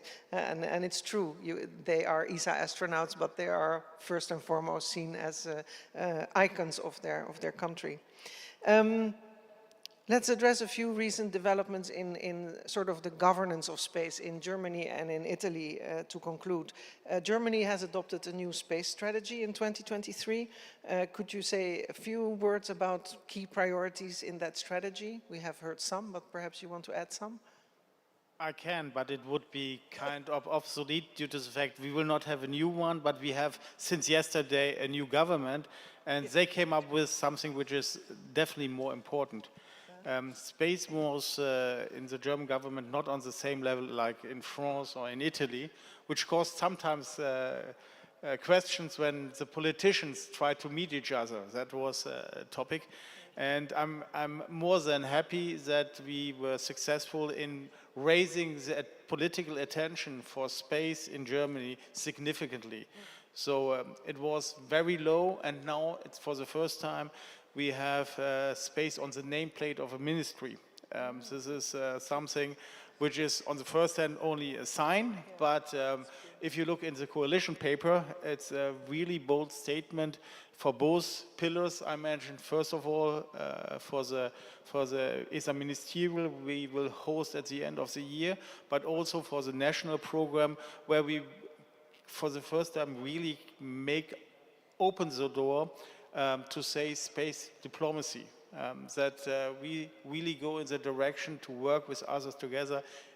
Italy just showed what they do with Africa. France is doing with CNES the same excellent programs, and I'm really happy that we will be in the position to do the same. I think this is more important than some paper which is patient. Here is something we really can put into practice, and I look forward to work with, of course, my colleagues over here and with everybody here in the room. Thank you very much. That gives much hope. Very good. And Maria Chiara, in Italy recently, the draft law passed through the parliamentary processes. I don't know what the latest situation is, but Italy will be one of the next states to have their own national space law. Can you say a few words about the status? Yes, of course. Let me say first that many countries consider space law as a starting point. Actually, it's the result of a mature space ecosystem built through investment in research, industries, and space program. Italy followed this path and decided to adopt its space law only when it was ready to transit to space commercial activities. Last December in 2024, the Italian government adopted the space policy guidelines, confirming space exploration as a national priority. Recently, so building on this vision, the Chamber of Deputies approved the first draft of space law, which introduce mechanism for authorization, liability rules, and other procedure for supervising space activities in line with Italy's international obligation. Even though the legislative process is still underway, this represents a significant step towards aligning the space framework, the law framework with the Italian ambition in space domain.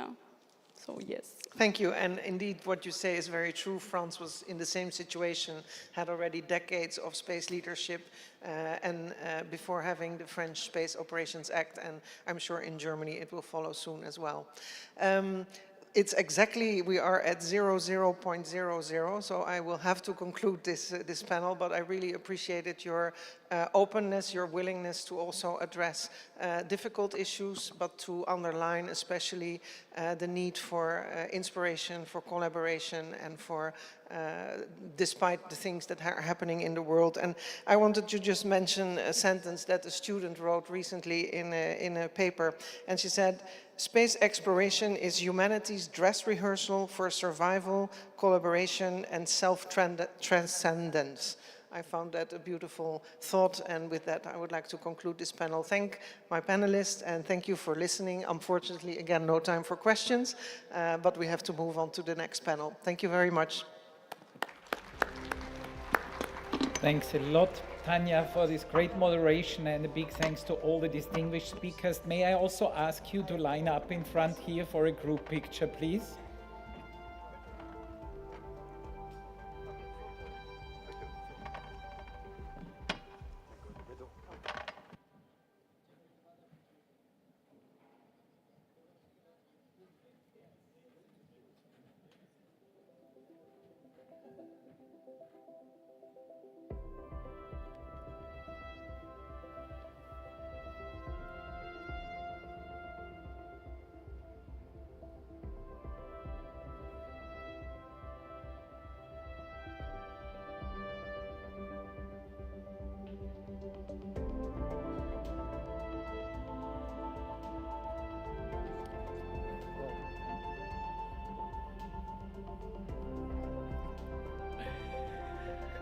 So thank you very much to all the distinguished speakers once again. And without further ado, I would like to move on to the third and last plenary for today. And we are now switching gears or switching stakeholders. We are again focusing on the future of space exploration, but this time the industry perspective. And to moderate this panel, it is my distinct pleasure to call on stage and welcome Mr. Hermann Ludwig Möller, the Director of the European Space Policy Institute, ESPI. Ludwig, please, the floor is yours.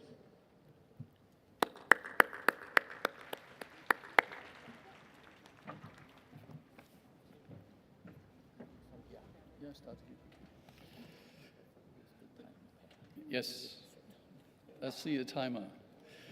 So I hope we'll get some live for the rest of the afternoon, and thank you for staying on. As it was just said, we are moving from an agency perspective into an industry perspective. I would also add we go beyond the astronaut also to the entrepreneur and the technology behind. I like the point on ignition, so you need to ignite, but you need to sustain.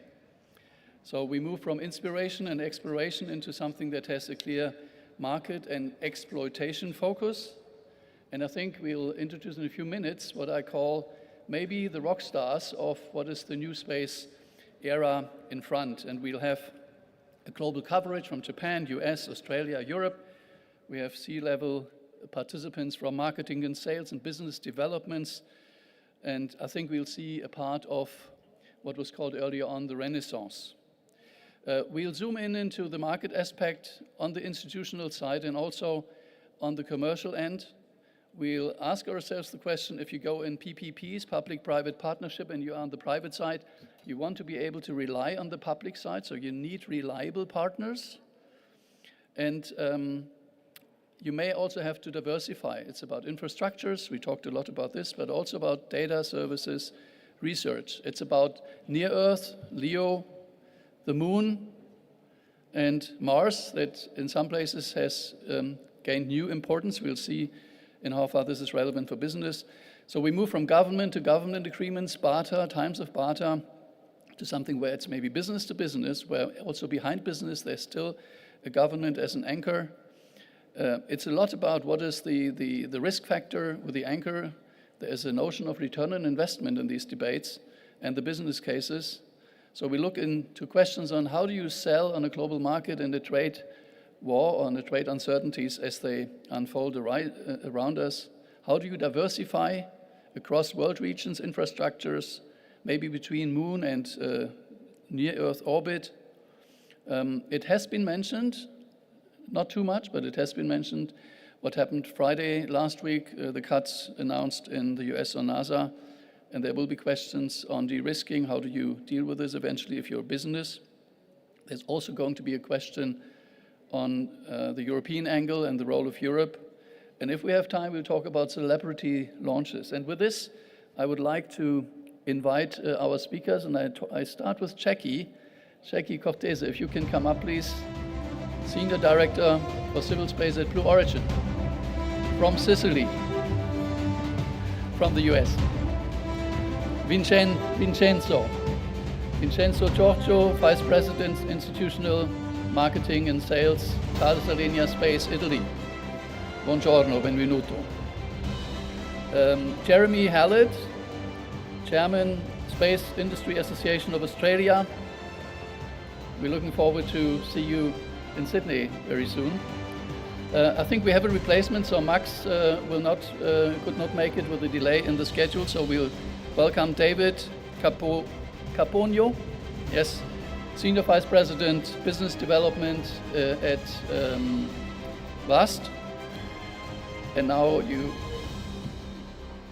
okay, and we have Trent, if you can move aside, because I need the names. Trent Martin, Senior Vice President of Space Systems, Intuitive Machines, and last but not least, Atushi Sakai with the best costume, and I like the business angle of this, Executive Fellow at iSpace.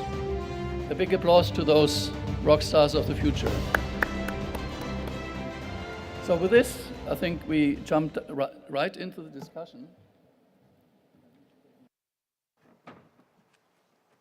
I have a mic and it works. And actually, we start in the sequence of how you're sitting. That's a coincidence.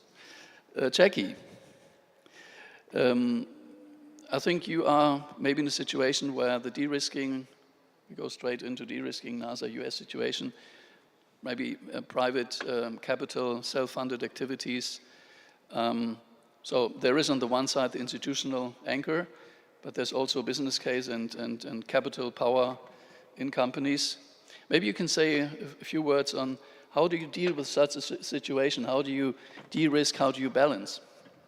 Yeah, thank you. I would say, so at Blue Origin, one, we have a great relationship with NASA. We partner with them a lot. Those partnerships are going to continue. So I'll just say that straight out. But before we were selected for the Human Landing System program in May of 2023, I think a lot of people wouldn't have even considered Blue Origin a government contractor. We were doing largely privately funded work, developing our capabilities. So, our work with NASA will continue. But our goal has remained unchanged since Blue Origin started in 2000, which is developing a set of commercial space capabilities that will increase access to space. That's purely what it has always been, and that's never changed. So with New Shepard, we're trying to get as many people and payloads to experience space as possible. With New Glenn, our commercial heavy lift launch vehicle, we want more, bigger, 1 million payloads, and ultimately we want to fly people on New Glenn too. With our lunar program that's been going on actually since 2017 on a continuous basis, we want to establish a lunar permanence, a permanent human presence on the moon. And then with all of our capabilities, including our Blue Ring multi-orbit vehicle, we just are, again, the same goal, commercial capabilities to unlock access to space for more people, more science, and more exploration. So regardless of changes in governments or other factors, that's always been the Blue Origin goal, and that's what we continue to do. So in light of any changes, the best thing we can do and what we plan to do is, we had our successful first launch of New Glenn this year. Hopefully some people saw that. We were very excited. We're going to land our Blue Moon Mark 1 lander on the moon later this year. It will be actually larger than the Apollo lander, so that's our big goal. We're excited about that. And shortly thereafter, we'll do the first flight of our Blue Ring multi-orbit vehicle. So we're staying the path and working to fly as much as possible. That's our vision. And the last thing I would just say is, you know, it's cool to develop all these capabilities, right? It's awesome that our goal is increase access to space. But all of that is kind of for naught if you don't have partners that want to use the capabilities and do cool things at the places you're going. So, you know, I would just encourage us to, in times of uncertainty especially, to think outside the box on ways that we could work together. You know, maybe more US international industry joint proposals to governments, maybe some more mission sort of ideating that we could do together, because at least at Blue Origin, our path and objectives are clear and continuing. So that's what I would say. Yeah, very clear. So more partnership and maybe a diversified base also. And looking forward to something bigger than the Apollo lander. It's exciting indeed. Vincenzo, so you have marvelous products. You have, I think, you have a reputation to deliver on schedule and cost and be cost effective, I think. And at the same time, in these days of trade uncertainties, if you sell across the oceans, there are some questions. So I give an example I know from a previous life. I remember OneWeb satellites used to be produced in Toulouse and no longer so. So they're on the other side of the pond. What can you say in your situation? How can we deal? How do you mitigate this? And how can we respond to this situation? Well, of course, when talking about trades, and you have to be always careful and following the line on what is really happening all around. And the only thing you can put on the table is, first of all, and you say the experience and the fact that this experience comes from decades of delivery on time, on schedule, and a capability to improve the technical capability of our products, the fact that you invest yourself with CapEx into the delivery of new products, and this brings you into a, let's say, more comfortable situation, a situation in which your product is being appreciated wherever you sell it. You can sell to the agency, you can sell to a commercial operator.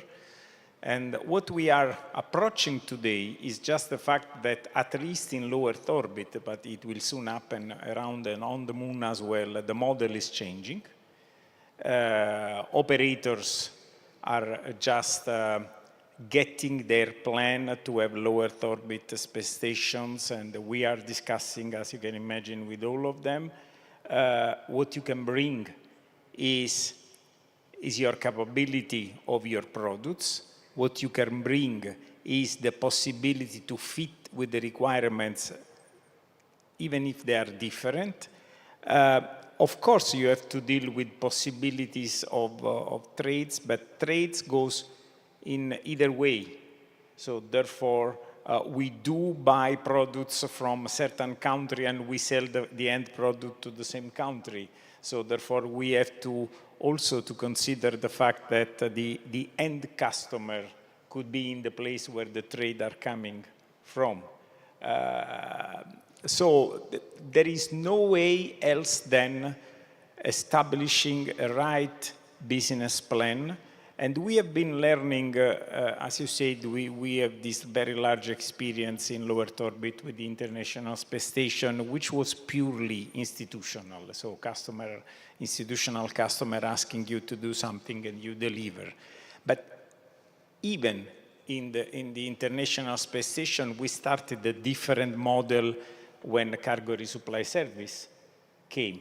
And what we are doing today with the Senius is a model which is more what is going to be low Earth orbit in the near future. So we are learning from there, and we are still considering, because we should keep in mind that our agencies which are national agencies, European space agencies, and international space agencies, will still be there first. Second, will always have their role, which can be anchor customer or which can be agency that, let's say, buys the infrastructure itself. It depends on a case by case, or even, I would say, on a destination by destination. So what you have to do yourself as industry is to get prepared, to get flexible, and to have the possibility to approach the market segment, whatever the requirements are. Yes. The only thing I would add is you have a ministry that is named Made in Italy, and I hope it will remain to be made in Italy, and also the intellectual property rights attached to it, but this is just a comment as a European Space Policy Institute, if you like. I jumped to the other side of our table, Atsushi. Yes. It was already mentioned, international cooperation, and I think the point you made when we talked early on is you are diversifying, and I think also your shirt is a demonstration of this. Can you maybe elaborate on this, because you have certainly a track record on this? Yes, thank you very much. First of all, thank you for having me and iSpace here in this conference. Yes, in the previous panel, as you heard, agencies and agencies, government and government, they are doing whatever collaboration they can do. But iSpace was established in 2010. We're only 14 plus 8 years old, young, with only 300 people. However, we have an entity or office in 3 locations in the world. Head office, where we're stock listed, is in Japan, but we also have an entity in USA, Denver, and also Luxembourg. And in order to achieve our vision, I think it's very important that we involve each commercial companies, not just the agencies or the government, and that's how there's a role, even in a small, young company like us, to dedicate in this international collaboration. One example, as Mr. Armari mentioned, our Mission 1, we had the main prime customer was an MBRC rover, and in Mission 2, which is cruising now to the moon, we have one payload from a Swedish client called Moonhouse, and also one of the shovel, which we have in Luxembourg-made rover, is produced by Epiroc. They're our partner in Sweden. So we are doing this kind of a collaboration. And by the way, it was a coincidence in terms of timing, but this morning we succeeded in entering lunar orbit successfully. Bravo. So we are looking forward to the next step. Applause. Thank you. And our landing challenge of this mission to lander is expected in the Indian time, June 6, 0054 a.m. So maybe after the midnight. So maybe you can see it after you watch the cricket game. So you will wake up late anyway. So I think that would be a good after cricket match enjoyment. And that's mission 2. And mission 3, we also have, of course, a CP12 contract from CLIPS program together with the Draper. But in addition to that, we have a payload from ASI, the Italian Space Agency, and also Romanian client. And in India, we already have MOU with the 2 companies. One is a HEX 20. We are collaborating and discussing for future lunar orbit missions. And also Digantara, who's a very famous local Indian company, we are discussing with them for the lunar SSA collaboration in future. So this is what we're doing. But what we're trying to do, and I think this is very important, I think the government, agency, commercial company, and academia, these are like 4 wheels in the car. So we have to make sure each wheel is facing the same direction. Otherwise, it doesn't go anywhere. And this is not just the one country base, but even within the country and country collaboration, we make sure that what our government and the opposite government is trying to do is in line with what agencies are trying to do, including our JAXA. And also what we are trying to do matches that kind of the direction. So I think that's very key, important factor. I would add, maybe you need more than one car, because there could always be a car that gets stuck. So it's not about a car with 20 wheels, but maybe it's multiple cars with 4 wheels. But I think there is a leitmotif here already of diversification also in terms of partnership. But I would like to jump from the moon to closer to Earth, and that would bring me to David. David, there is a lot of market drive in what you do. There's also a dependency with an anchor customer. So maybe the same question. You are based in the US. So what is life like for you these days? Certainly, there's a lot to talk about, both on panels and in private conversations. The last couple of months with, I'd say, the dynamicism that exists in our government. But yes, we basically are tracking these events closely, especially as it relates to our major objective, which is to win the commercial LEO destination program. That's what we hope to do with our Haven 2 architecture that we announced a couple months ago at last IAC. And specifically, we hope to leapfrog our competition with actual hardware on orbit. And that's why we intend to launch Haven 1, world's first commercial space station.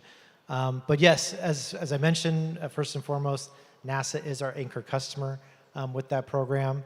But their expectation is not to be the owner-operator and the 100% owner-operator of it, but to be that anchor customer. And that includes collaboration with international space agencies around the globe, much akin to the way we're collaborating on the ISS today. But the challenge there is to do that in a commercial mindset.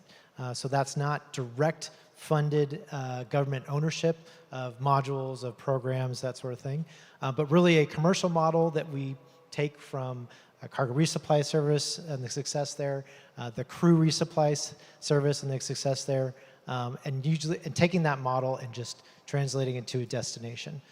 So we don't have to trailblaze as much. It's actually very well tested with the players that are delivering crew and cargo today, but to do it with a destination in a collaborative fashion. And one key element that we want to highlight with Haven 2, with our CLD architecture, is its modularity, and really modularity in an approach where we can scale the architecture to meet the demand of the actual market that manifests itself. So we know what exists with NASA. We're starting to understand what exists with ESA and JAXA as well, and starting to understand what could exist in other corners of the globe that are not current partners on the ISS. So that's what's most interesting to us today. But the architecture allows for when those needs and when that program is instantiated to bring that other partner along with our architecture that's scalable from its baseline capability, which is for NASA.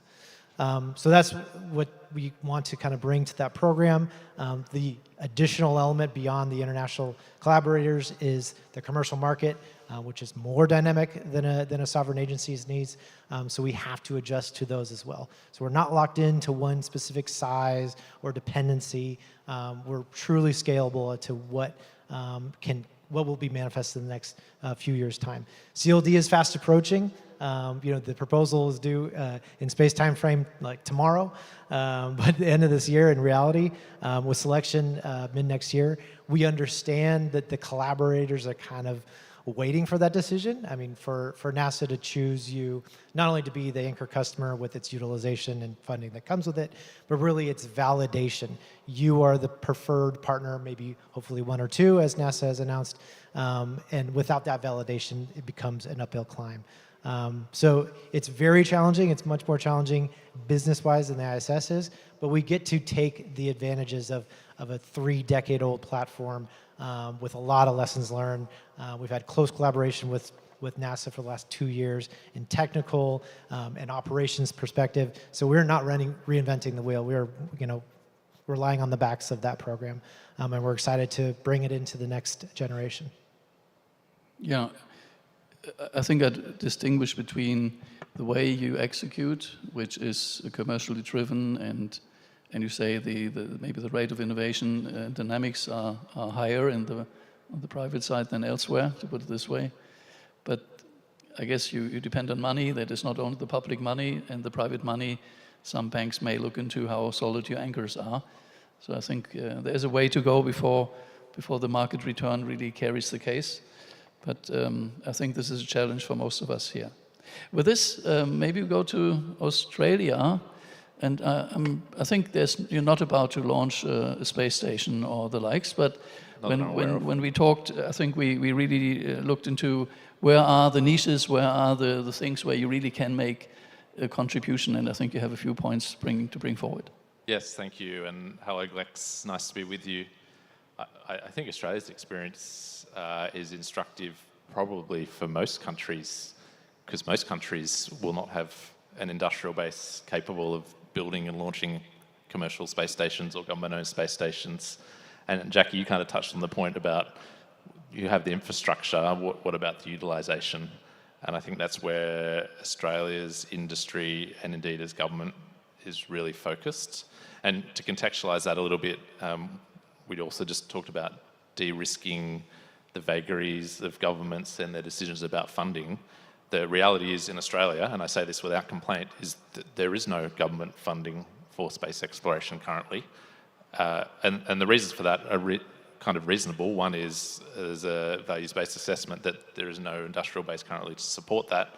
And secondly, in terms of sentiment about social licence and what the Australian public expects, particularly we talk about cost of living crisis currently, the Australian taxpayer would rather see money spent on things that they perceive to be benefiting their lives back on Earth than perhaps what the Australian citizen might view as a bit more science fiction, given our kind of recent entry into space and space technology.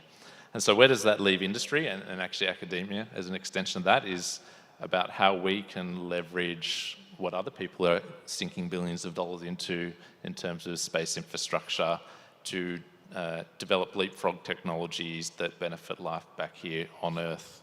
And one area that we're really bullish about as the peak body for space in Australia, and I see an increasing emerging expertise within the Australian space sector, both industry and academia, is the exploitation of hopefully a proliferation of microgravity environments to develop new technologies, to research into new techniques that then can be applicable to life back here on Earth.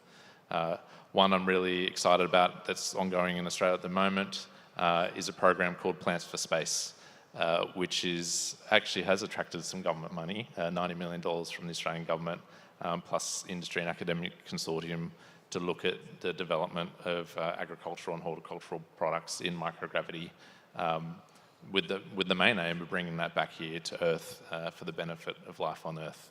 And you go from that through to materials. In particular, Australia has strengths around synthetic diamonds. And so how can we look at growing synthetic diamonds in a microgravity environment for different structures and speed of manufacture and bring that back here on Earth for benefit of citizenry. One final point I might make, totally separate to the utilisation piece and an interesting one to consider, is Australia has a largely untapped financing market for the future of space infrastructure once it becomes more mainstream. We have a compulsory pension fund scheme in Australia, and Australian pension funds currently manage about $2.7 trillion worth of assets, and they love infrastructure. Currently they buy airports and toll roads and shopping centres, long-term holds, yield play.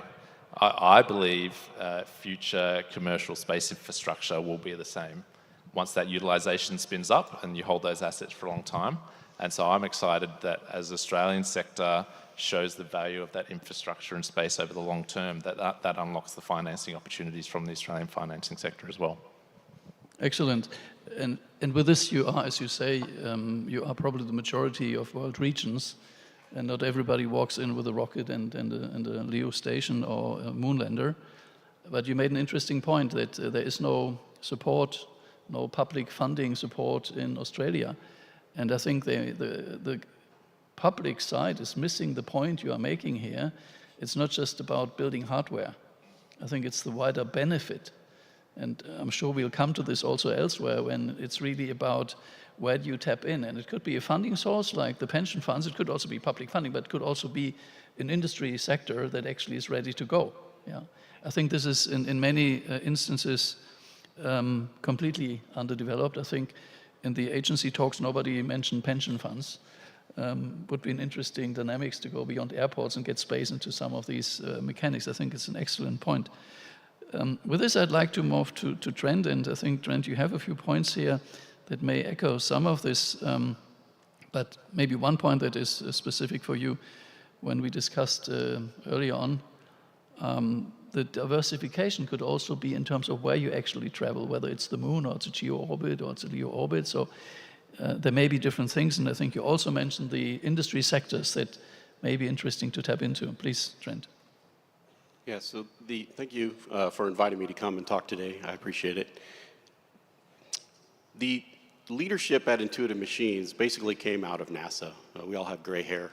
We all have been around long enough to realize that programs come and go within agencies like NASA. So you have to be able to weather those changes that are going to occur. As you start a small company, you don't have a contract. Maybe you get one, and that's the one that you have to rely on. Once you go and land on the South Pole of the moon, all of a sudden you start winning others.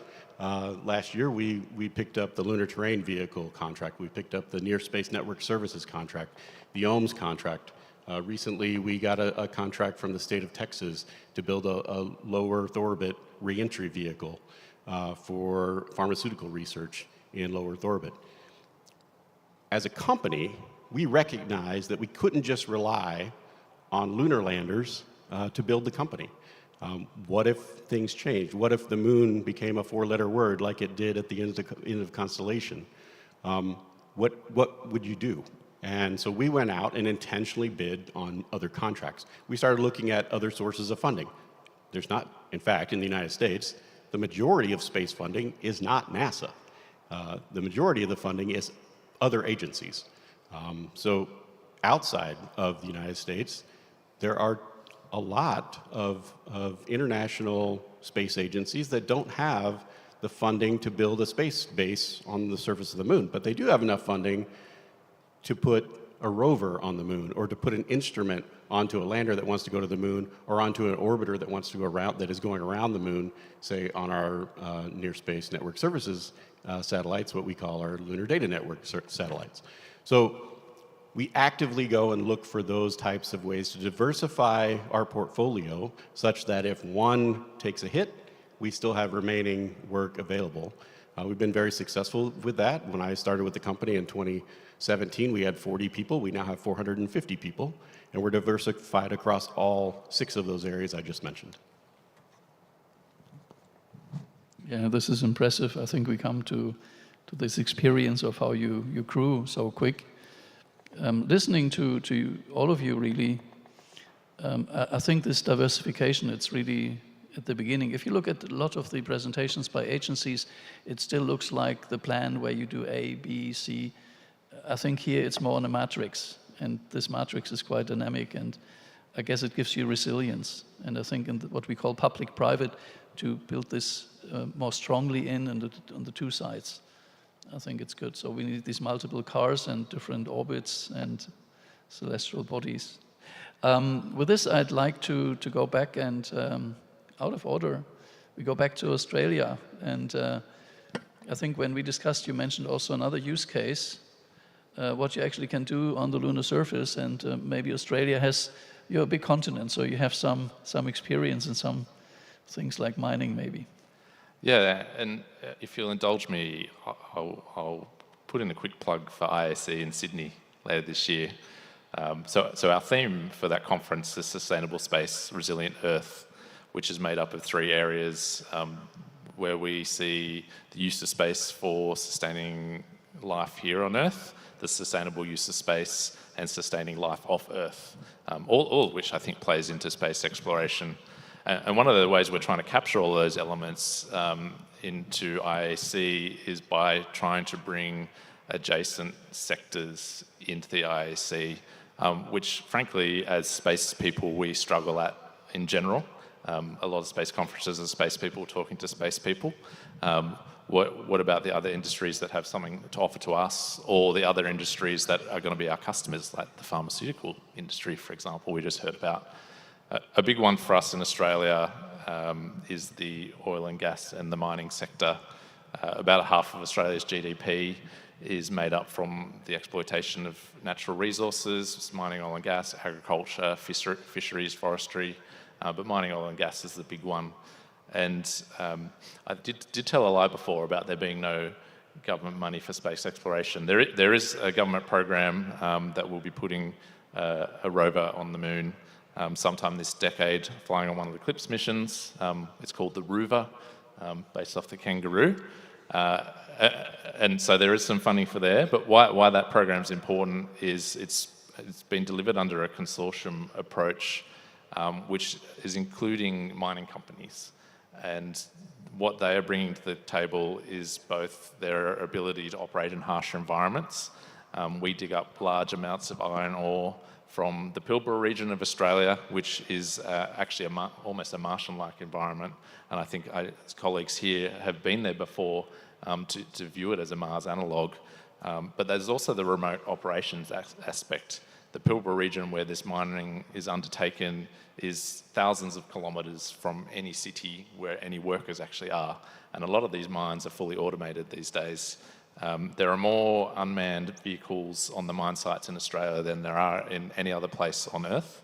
And so the expertise Australia has around operating in harsher environments from the equipment perspective and also those remote operations, I look forward to seeing us spin in to the space sector as we return to the moon and go on to Mars, so that that expertise can play into what you all are doing as you're putting things there. And I think Intuitive Machines is already making use of some Australian remote operations capability, potentially as a segue for this round of questioning. Well, let me just say that because you named it after a kangaroo, you should have made a hopper, in which case we could have helped you. Yes, we actually are working with a mining and an oil and gas company in Australia, and we do operations out of Australia. And in fact, we have a lot of international collaboration across all of our missions. I don't have a single mission where I don't have some international collaboration. We're flying international payloads. We have partnerships in Europe on LTV, in France and in Austria, as well as in Australia. We buy parts from Europe. We buy parts from Japan. We buy components all over the world for all of our missions. So international is easy for us to go do. And I will say, I've heard a lot today about reliable partners. As a commercial company, if you partner with a commercial company, we're extremely reliable. There's a contract that we have to fulfill. And so you don't end up with the people that just pull out of a collaboration, because we have a contract to go complete those collaborations, and we will do that. And as a company, we have to do that. And thank you for creating this own dynamic. I could maybe actually unplug myself from the panel if anybody wants to contribute. The one thing I would say, I like the reliability. In space system design, what you do is redundancy, right? And this is another word for resilience. So you have maybe more than one partnership, and it makes the whole case a bit more reliable. But I think you all go into this narrative. It's very consistent across the board. And I believe we are at the beginning of a decade where this is only going to materialize and become much, much more visible. It's no ISS times anymore, yeah. But Trent, I had another point for you, and that was not to do with what you do up there and what your business is like. It was really, and you mentioned it briefly, you grew from a few people to what, I think 450 in no time. So this is part of what some people call new space, or maybe you know new space anymore, but this is new dynamics. So can you maybe give an idea, how does this feel in something that's historically institutional? What is your experience? Well, one of the ways that we've grown is that the larger, more established companies have been unwilling to take the firm fixed price service-based contracts that the US government is currently offering. We're willing to take on those risks. And in fact, we offer time and material contracts to the Boeings and the Northrop Grummans of the world to come be our subcontractor on a lot of that work. That allows us to take the risk on the firm fixed price, which we're willing to do. They're unwilling to do it, so they take on the time and material piece as a subcontractor to us, so we get that experience that they have with the new space capability that we have. The trick to it is maintaining that new space agile approach to building hardware. The quick iteration, 2 months you have a new piece of hardware, you're testing it. Every 2 months you're building something new and moving quickly. That is hard to maintain as you put more and more processes in place. So we actually have to push against that tide that comes moving in as you get larger and larger that says, let's put more processes in place, let's stifle some of the creativity. So we actually push against those processes as they come in. You have to have some processes, obviously. We're an AS 9100 company, we have processes that fit within the industry standards, but we make them tailorable, and we actually allow our team to tailor them as we move forward in different projects. Some projects may be more advanced, and say, for instance, the Lunar Terrain Vehicle has very specific human spaceflight requirements. I can err on one side of the pendulum versus, say, our Zephyr project, which is our low Earth orbit reentry vehicle, where we're in the early stages. So I can move fast, fail forward, and move quickly. Yeah, I think it's the speed of innovation is another element that changes across the whole space sector, right? Well, and it's not just the speed of innovation. So we're a publicly traded company. It's the expected return on your investment from the finance market is very fast, right? It's not 30 years. It's not the time of a space station or a space shuttle or even an Artemis program. And in fact, if you're looking at it in terms of government entities, it's like one administration in the United States. It's 4 years.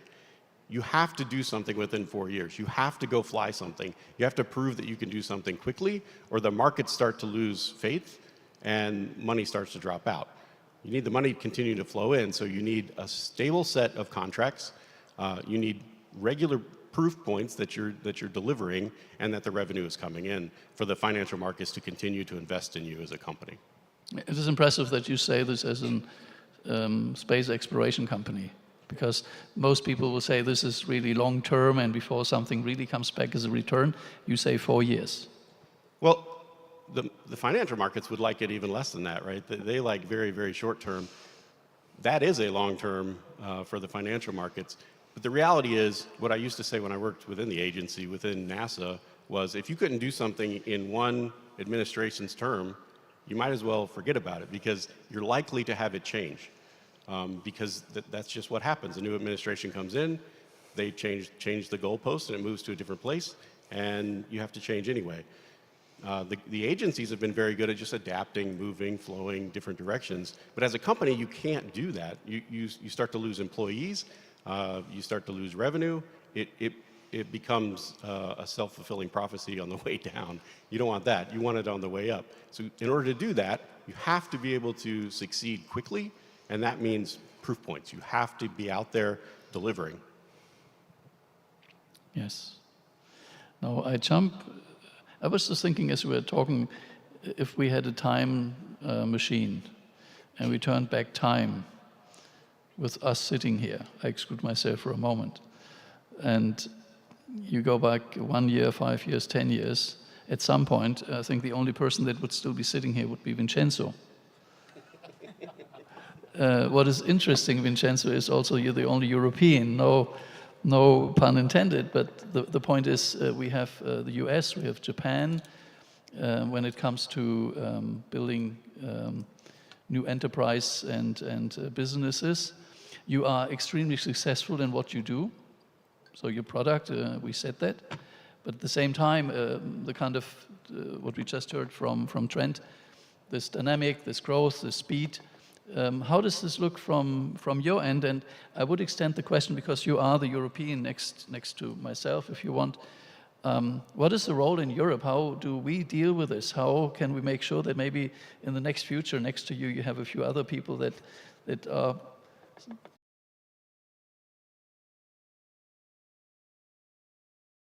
Even in the next decade, we will have agency as anchor customer for the utilization.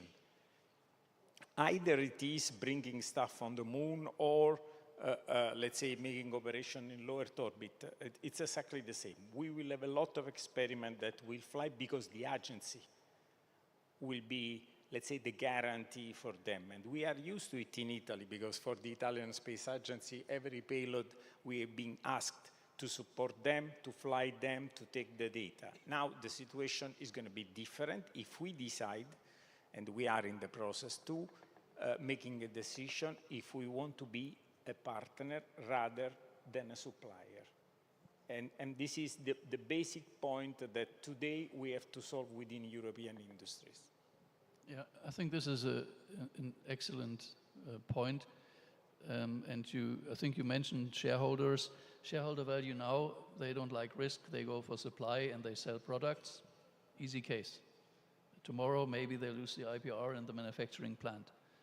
It is clear as a European policy perspective that cannot be our ambition. I think it's about partnership. It's about also, I think, partnership also within European markets, not only, but also. I think this is something that we should all be working towards. And if I can add one thing, the fact that we are based in Europe, working in Europe, today is because of the historical reason. Tomorrow may be completely different. If somebody would ask for, let me say, a 15 meters diameter modules to be flown, very likely we should build very close to a launch pad rather than building in Italy. But this is nothing to do... unless you launch from Europe. Unless, which I consider very difficult for the time being. No, it's a good point. Yeah, at some point it's about getting the hardware because you're used to big stuff, right? Yeah. Yes, point taken. But very, very interesting and very, I think it's adding to the overall picture yet a different angle. I think most people here, they wouldn't see themselves as a supplier. I think almost everybody talks about, I do maybe hardware, but I also talk about utilization, maybe increasingly so, and also it's the utilization that gets you the money in the business case and not just the piece of hardware. So I think the commercial side has understood a few things already. Now with this, let me go back to the moon, iSpace.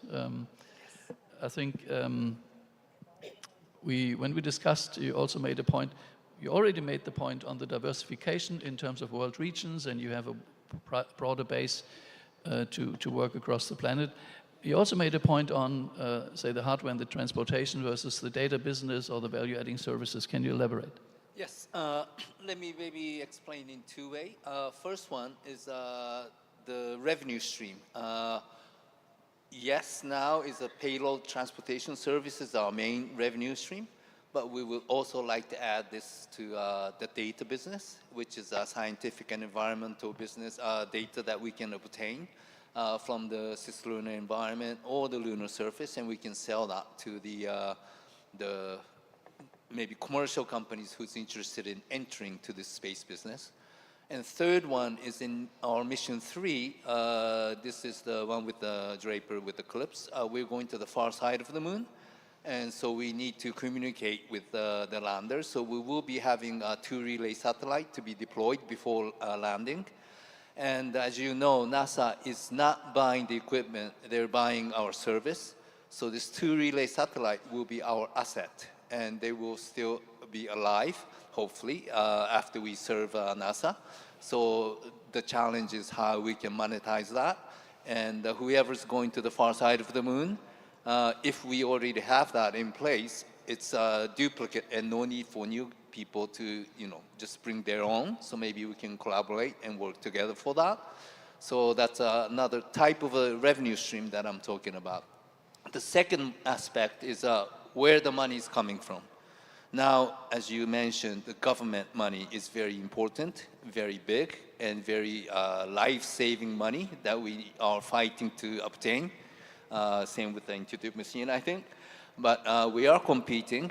But I think in future, we should have, in order to create cislunar economy, as we mentioned, more money should be coming from commercial side, commercial companies. And maybe proportion will be, I don't know, 50-50 or something like that in future. I think that is the sound condition if we talk about creating cislunar economy. And I think this is iSpace responsibility to let these commercial companies understand why they should go to the moon. What is the advantage? Where is ROI?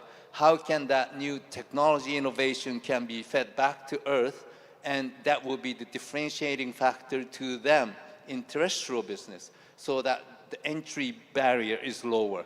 One example, in Mission 2, we have one company, Takasago Thermal, it's a Japanese company.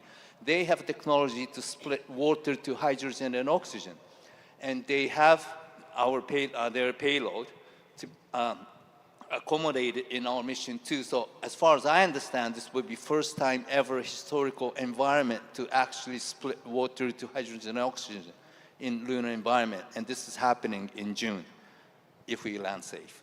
And I think, this time we're bringing pure water from Japan, or the Japanese company produced. But if the water is found on the lunar surface, this will be a good first step. And I think this is very important, that many technologies that global automobile, construction company, general contractors, energy company, EPC contractor, all these companies having such kind of technology that can be utilized in a lunar environment. And I think this is our responsibility to find that and work with them. Now, lastly, additionally, it's not a funding, but what we were doing in Mission 1 was we created, together with MSAD, Mitsui Sumitomo Insurance Company, Moon Insurance. Until now, there is a launch insurance, there is a satellite insurance, but there's no landing or moon insurance because it was a government project and no need for insurance coverage.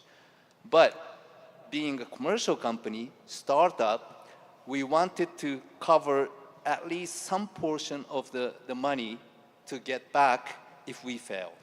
And we did do hard landing, or we failed in Mission 1, and we did get money back. We did pay premium. So in order to do that, myself and other members, together with the insurance company, visited many underwriters in Europe to explain about our mission, to explain about the insurance. So if we have insurance, maybe it's easier for new commercial company to come enter this space business. Yes. And that's what we're trying to do at the moment. Excellent. I find it remarkable that you say, as a commercial company and not as a government entity here, that you feel it is your responsibility to make the sectors understand, which is very appreciated and noble, and I find it remarkable. It's a very strong statement. Thank you. I mean, yeah, I think that will help us, not just as iSpace single company, but we're doing this for all this human being, to cover, how do you say, save this beautiful planet of Earth. Excellent. And I think that's one of our things that. Yeah, that brings me back to David. And in fact, we discussed something similar. The question we had looked into is it really the public, or is it more the private side that looks into what kind of usage do you do, and which research you would invest? We said today a lot of money is still public money, but you just said 50-50 in the future. So what is the mix? Do you take, where do you take the inspiration? What research should be done? In terms of the mix of funding, the other side of that coin on the commercial side is a little bit unknown, so I can't really give you a ratio today. And a lot of that is a little bit more near term to what you're actually building. So, governments are at least a little bit more far-term thinking, a little bit more risk-taking in this perspective by being that anchor customer. And the commercial entity will kind of see what's successful in that model and then jump in, when the moment's right. Their particular kind of mission reaction time expectation is much sooner than the traditional cycle of going to the space station, which is about a 3-year or so wait time commitment. And the research of a pharmaceutical company is usually on a 6-month time frame. Okay, well, we have a drug that needs to go through a 6-month thing. Can you get us to space and back with the 6 months? And today it's just not possible. So we're pretty excited about finding that anchor, capturing that anchor customer, having them develop this to a much more reactive commercial capability. And NASA, ESA, and JAXA are very much attuned to fostering us to make sure that that happens.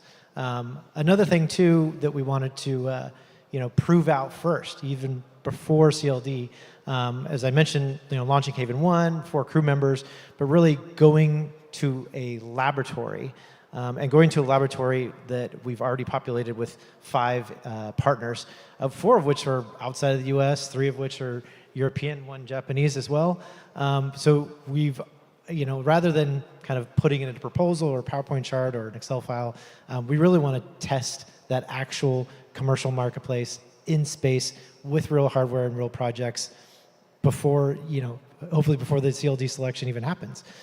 So it's a lot more fun as our team of engineers and even business developers too, to actually get real hardware, fly it to space, come back down with a real product for profit generation. That is really the validation of the commercial model in and of itself. The Haven 1 station represents the first time that it could be done commercially and done with crew on board. You have that the hand of the astronaut there to kind of be there if there's any difficulties, and really a much more precise instrument, and make sure that that project comes to success.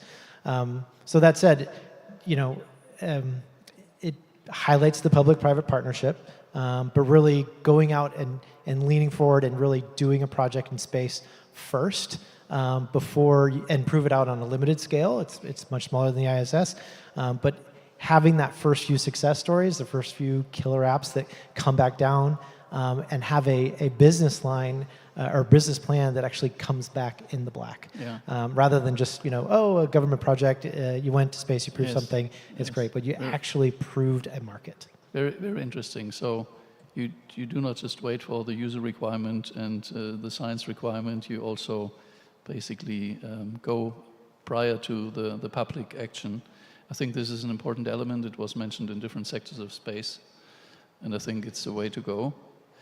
With this, and we're getting almost close to the end of our discussion here, which is regrettable, but we started with Jackie and we will conclude with Jackie, and I cannot resist the question, and I think you have not been to space yet, as far as I know, but there have been some celebrities, besides yourself, but you were not on board, that went to space, and there was a bit of controversy whether this was a good thing or a bad thing for space, and some people said this is now giving an image, space is for billionaires, and it's not about the mankind and the wider use.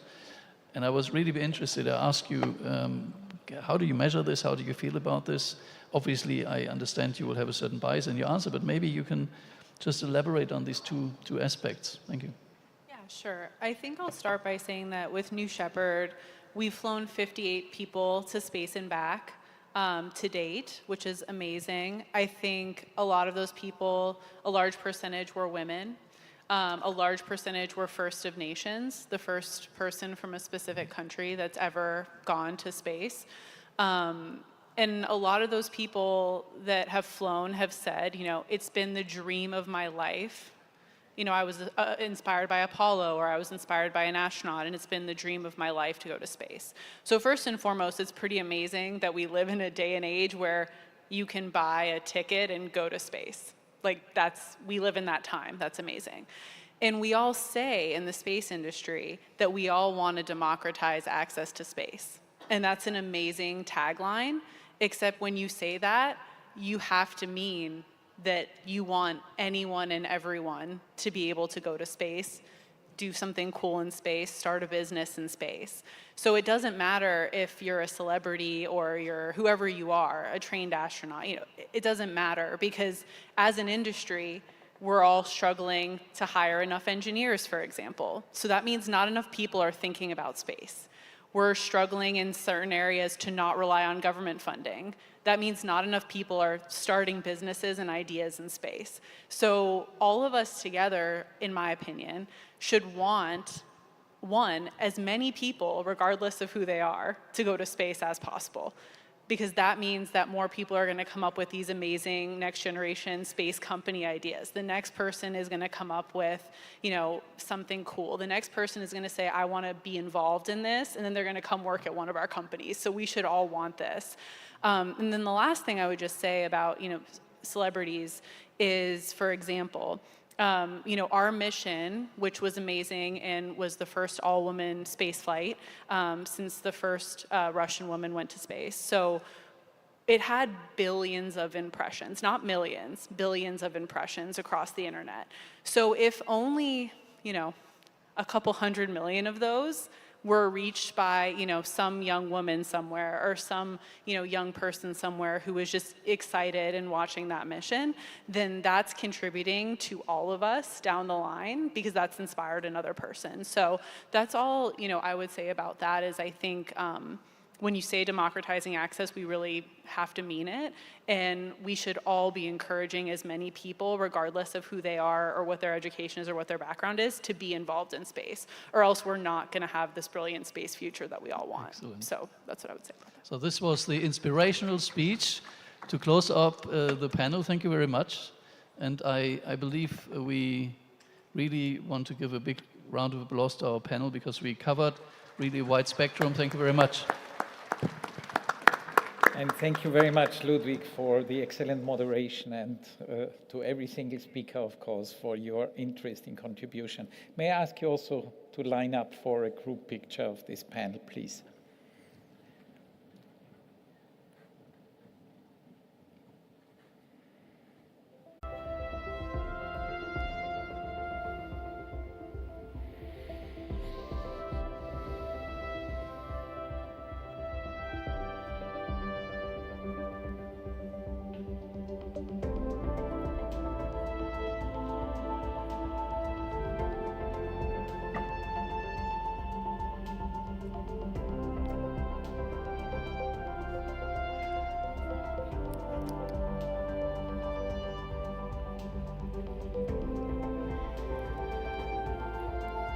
Thank you. And as we all know, we are a bit late, so we will continue without break. So if you like to have a coffee, grab a coffee, please, in between, outside. But we would like to continue immediately with the first of our Global Networking Forum session, the GNF session. And this one is organized and was organized by the European Space Agency. And it is organized under the title, The Global Exploration Roadmap, a shared exploration path from LEO to Moon to Mars. And it is my great pleasure to welcome on stage and introduce to you the moderator of this GNF, Mr. Stéphane Demey, Strategy Team Leader at the ESA Directorate of Human and Robotics Exploration. And he's behind me. Welcome, Stéphane. Thank you, Christian. Good afternoon. It's my pleasure to be here. And first of all, thank you to IAF and ISRO for hosting this excellent event. I'm Stéphane Demey from the European Space Agency, but in fact, I'm here with a different hat as a delegate to ISECG, the International Space Exploration Coordination Group. And I was very pleased to hear this morning already mentioning ISECG and questions on how all agencies worldwide are coordinating exploration. And that's what this session is all about. ISECG is a group of space agencies and the chairship is rotating. Currently, NASA is chairing ISECG. Unfortunately, they cannot be here.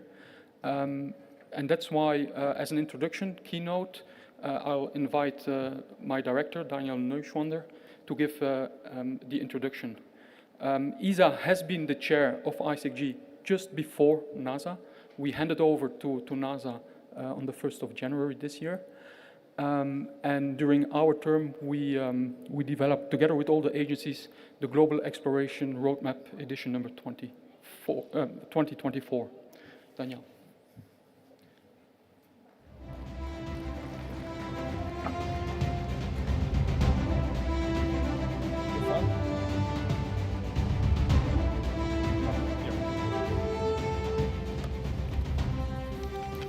Thank you very much, Stefan. Good afternoon to all of you. Great pleasure to be here with my former hat as chairman of ISECG. ISECG is exactly what humanity needs. ISECG is a coordination group which has as aim of advancing space exploration to strengthen humanity's future. And I really would like to underline the value of ISAC-G, which is on a voluntary basis, which has some fundamental principles, which are, number one, inclusiveness. We are really open to any actor on exploration. We want to be flexible and evolutionary, and I think this is very important. We just heard industry, very interesting to listen to industry, how they see also the pace of implementation, and I fully share it. We need to accelerate, but we need also to give stability from the public sector, have a long-term vision, have roadmaps, and this is what we are doing at ISAC-G. And last but not least, we always have as a principle to support mutual interests. So I have the pleasure now to run you through a couple of slides to tell you what it is about, what we do in this work. And I would like to start by underlining that in the meantime, we are 27 agencies who worked on the global exploration roadmap. And I think this is an amazing good signal. This is showing that exploration is at the crossroad at the worldwide level, and you see here members across the world. Breaking news, very fresh, out of the oven, we have the Hellenic Space Center, who joined as 28th member a couple of weeks ago from Greece, and you see the dynamic and the story continues. These 27 agencies in 24 issued this global exploration roadmap, and it is really an exploration roadmap which has an objective to work in a non-binding way on some fundamental principles for exploration in low Earth orbit, because you want to start to de-risk yourself as close as you can.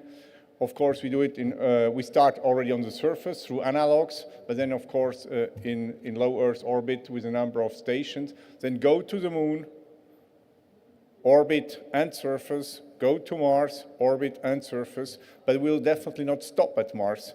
The adventure will continue.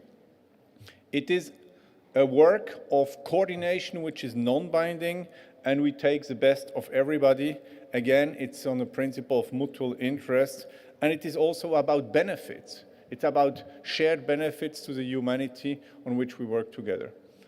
So the edition 2024 took as a horizon 2050.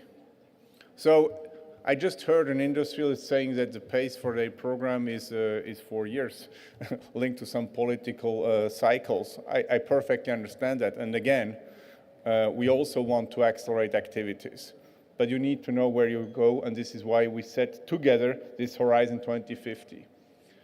And I think we cannot communicate enough about the benefits of exploration for humanity, for the development. And let me really underline here that science and curiosity is certainly coming first. There are a lot of other elements, but I think this is fundamental, and it leads the way. It leads the way of a lot of activities. Scientific knowledge is fundamental in order to enable future exploration, but also to enable scientific discoveries based on exploration platforms. And of course, it is also about critical technologies, because if we want to be fast in implementation, we need to mature critical technologies, and it's good to have a shared understanding. And the physics are the same for everybody. If you go to the surface of the moon and you want to survive the lunar night, you have to work on your power management. Power is a fundamental aspect, and it is very interesting to share experiences among all the agencies how we tackle this type of elements. But next to technologies come also operational aspects, an operations concept. We heard this morning India landing successfully on the south pole of the moon with Chandrayaan-3. We know that other spacefaring powers have missions to the lunar South Pole. A number of spacefaring nations managed to land on the moon. And the South Pole of the moon is not easy to land on, so you want to choose your spots. This requires also some operational concepts. So having said that, let me now change hat for a minute and speak with my ex officio function, which is to be in charge of human and robotic exploration at the European Space Agency. Because we just refined our strategy, our Director General spoke about ESA 2040, and what we have done here on exploration is embedded in this exercise. And our vision is really to establish continuous, sustainable, and responsible human and robotic exploration of the solar system by providing unique contributions in cooperation and returning benefits to society. So let me come back on the notion of sustainable. We really want to give a perspective to the next generation. And we want to do it in a responsible way because we also want to bring our astronauts home. And if you say that you bring your astronauts home, you must understand where you go, you must characterize your environment, and you must have the technologies to bring them safe back home. In this context, we have our objective to have a presence in low Earth orbit, allow Europeans to explore the moons, and of course also prepare the necessary step to bring Europeans to explore Mars in a later stage. But it is also the way you explore. We want to have an ambition which allows us to more self-determination. That's a fundamental aspect. And this fundamental aspect of self-determination gives you also robustness in international cooperation. We want to have some uniqueness, meaning that we also leapfrog in dedicated areas, and we have a very pragmatic approach to do it in an incremental way. But now back to ISEC-G and the Global Exploration Roadmap. You see here, for example, what is the objective on the moon surface scenario. You see here all the activities which have been identified by ISEC-G. And it is also worth to note that then every member goes home and looks, okay, what's in for me? What's in for my organization? What's in for my country? And in the case of ESA, what's in for 23 countries, of course. And we are building this also in view of our new capability building. You see here what we plan for our program, on which period 4 will be the next 3 years, 26 to 28. There are a number of activities which we are continuing. There are a number of activities which we are proposing as new activities, enabling activities to start. I just come back on the example of the power. And last but not least, of course, we will do it in different waves and we'll build it over time in order to reach our objectives at the Horizon 2040. Having said that, I thank you very much to give me the honor and privilege to introduce ISEC-G work. Again, it is for humanity. Space exploration has a fundamental role here, and together we will go further. Together we will do it better for our future generation. Thank you very much.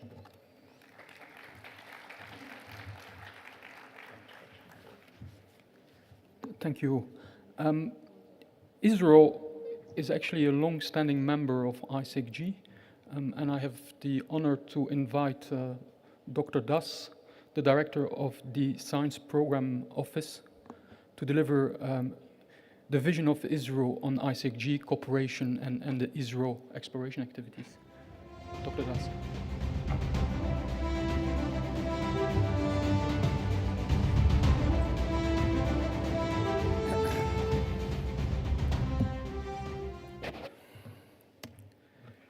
Very good afternoon.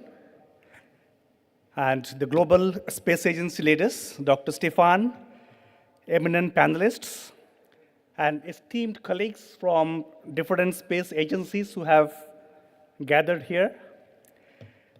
Ladies and gentlemen, we are the witnesses to a very much historical moment.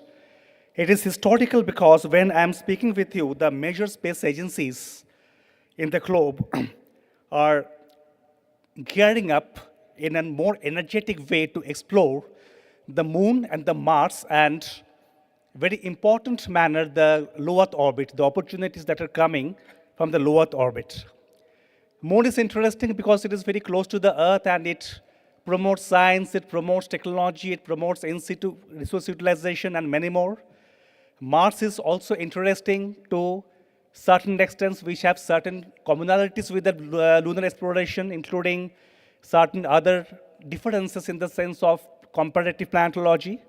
And the low Earth orbit gives you immense opportunity to do not only the fundamental science, but also lots of applications.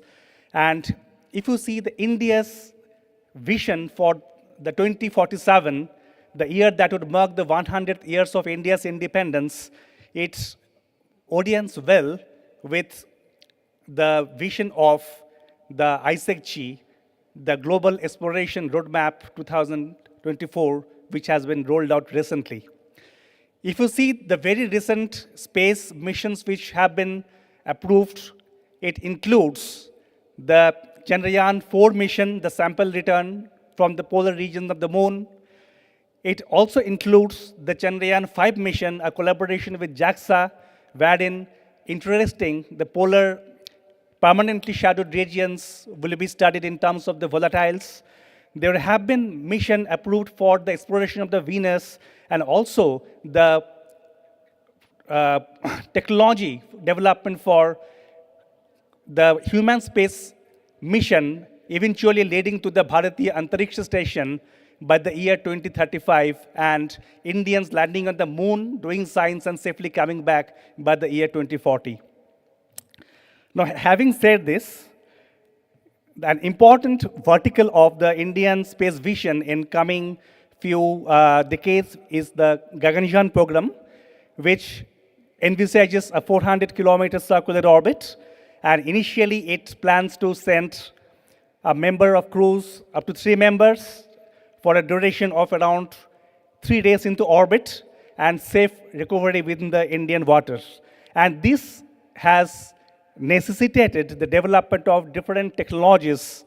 It is very difficult to name each and everything because it would take a lot of time, but to name the important few of them include the human-rated launch vehicle, wherein our launch vehicle Mark III is getting human-rated to cater to this particular need, the crew escape system, then different other facilities like the astronaut training facilities are newly generated, and some facilities are getting upgraded, and lots of human-centric technologies, and which is opening up not only the presence of the capability of the country to have astronauts on the moon or the low Earth orbit, but also lots of science in terms of the microgravity environment, be it human health, understanding about the disease, lots of pharmaceutical science and novel material synthesis, physical sciences, so on and so forth.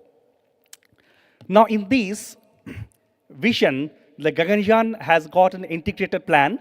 To cut a long story short, it has provisioned for about 8 missions, and it has recently been approved by the government of India, which includes 3 uncrewed missions, which is a requirement from the human rating certification point of view before going to the crewed missions, the ones which are written as H1, 2, etc. And eventually, if you see, it leads to the requirement of going to the Bharatiya Antariksha Station, and instead of limiting the journey of 3 days, the Gaganyatri should stay for a more duration of days. It could be a few weeks of time or months in the Bharatiya Antariksha Station, and this is how the path has been laid. In the Bharatiya Antariksha Station, which is nothing but the Indian space station, it will be a very good opportunity for collaboration for doing lots of fundamental science and applied sciences, biology and human physiology, and lots of fundamental science in terms of, say, quantum mechanics. I can go on naming, there is no end to it, but I would like to underscore here that this whole program to capture the low Earth orbit and do science opens up lots of international cooperation opportunities, and that is one I would like to emphasize here and ask you to take a note of. And these forms of international cooperation are manifold. It not only does science, it also opens up the collaborations in terms of ground networks, bioastronautics, space medicine, ground-based analogs, then crew training infrastructure, advanced technologies, joint studies, even professional exchanges between the countries, payload hosting in different missions, international crew missions, scientific data and findings, so on and so forth. And as a beginning of this, our Gagan-Yatri, the Gagan-Yatri is a term which is very much Indian term, which is the Indian term for astronaut. We say them Gagan-Yatris. So Gagan-Yatris are going to the International Space Station in the Axiom 4 mission, and very soon that day will come, and there's astronauts from India, US, and Poland, Hungary. They will join hands, and they will do a lot of scientific experiments. From the Indian side, we have shortlisted around 7 scientific instruments covering several domains of science, which will be performed by the astronaut on board the International Space Station. Initial training phase at the United States has happened, and there have been different other preparations which have come to a stage of culmination, and that is the whole arena. But there is another vertical which is growing with equal potency other than the low Earth orbit, that is the exploration of the moon. Chandrayaan-4 is getting ready with all capability of landing with a very big lander and all the technologies that are required to scoop material and carry the material back to Earth with all the protocols which are present in the international protocol of archiving the samples, handling the samples, ensuring that there is no contamination of the same, which is going to add a lot of values to the understanding of the moon, especially underscoring the point that southern polar region lunar material will be something new, which we don't have so far in hand. So that is really going to be a different ballgame altogether. I'm not going to tell about the different technology elements mission, but I would like to indicate that scientifically there is enormous scope of collaboration, and when the samples come back, there will be, as per the international protocol, how to make together the international wisdom to make sense of the lunar samples that we are going to bring back. And as another fascinating journey, the journey to the permanently shadowed region of the moon, and which stores the geochemical history of the solar system, the ISRO JAXA joint exploration, the lunar polar exploration LUPEX mission is gearing up, and the uniqueness of the mission is the first ever detailed in situ study of the PSR in terms of the lunar volatiles in the southern polar region. That is going to happen, and one of the candidate sites is the Connecting Ridge 1, and ISRO and JAXA are sharing this responsibility. ISRO is providing the lander, landing strategy, scientific payloads, and JAXA is delivering that rover, 350 kg enormous rover, scientific instruments, and the launch service. And there has been a joint working group strategy for data analysis between the 2 space agencies, and the scientific payloads include instruments from ISRO, JAXA, NASA, as well as ESA. So, to summarize, I see lots of potential in the coming years, and this is the time, and I hope in this GLEX meeting, during the networking sessions, we will sow the seed of doing something great in the coming few decades. Thank you very much.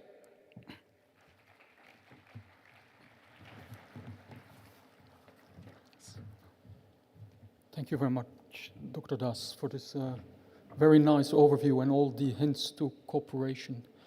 Now we'll dive a bit deeper in the global exploration roadmap, explaining what it is and how it can help in coordinating. And while I invite my panelists to come on stage, maybe the Slido QR code can be displayed.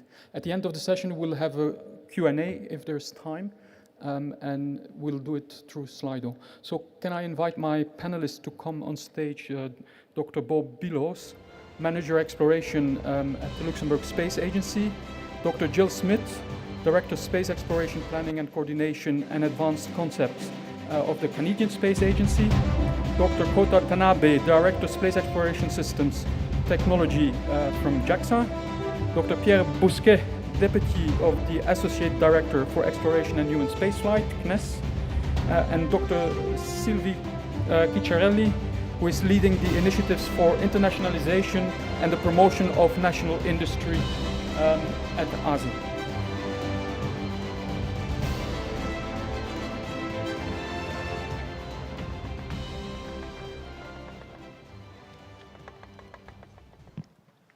So, maybe a first question for Dr. Bilos, since Luxembourg, and it's a very hot topic, is very much engaged in commercialization, opportunities to work with industry. Can you maybe explain a bit how new industry capabilities are taken into account in the global exploration roadmap, and what work ISRO is undertaking to dive into commercialization and the opportunities?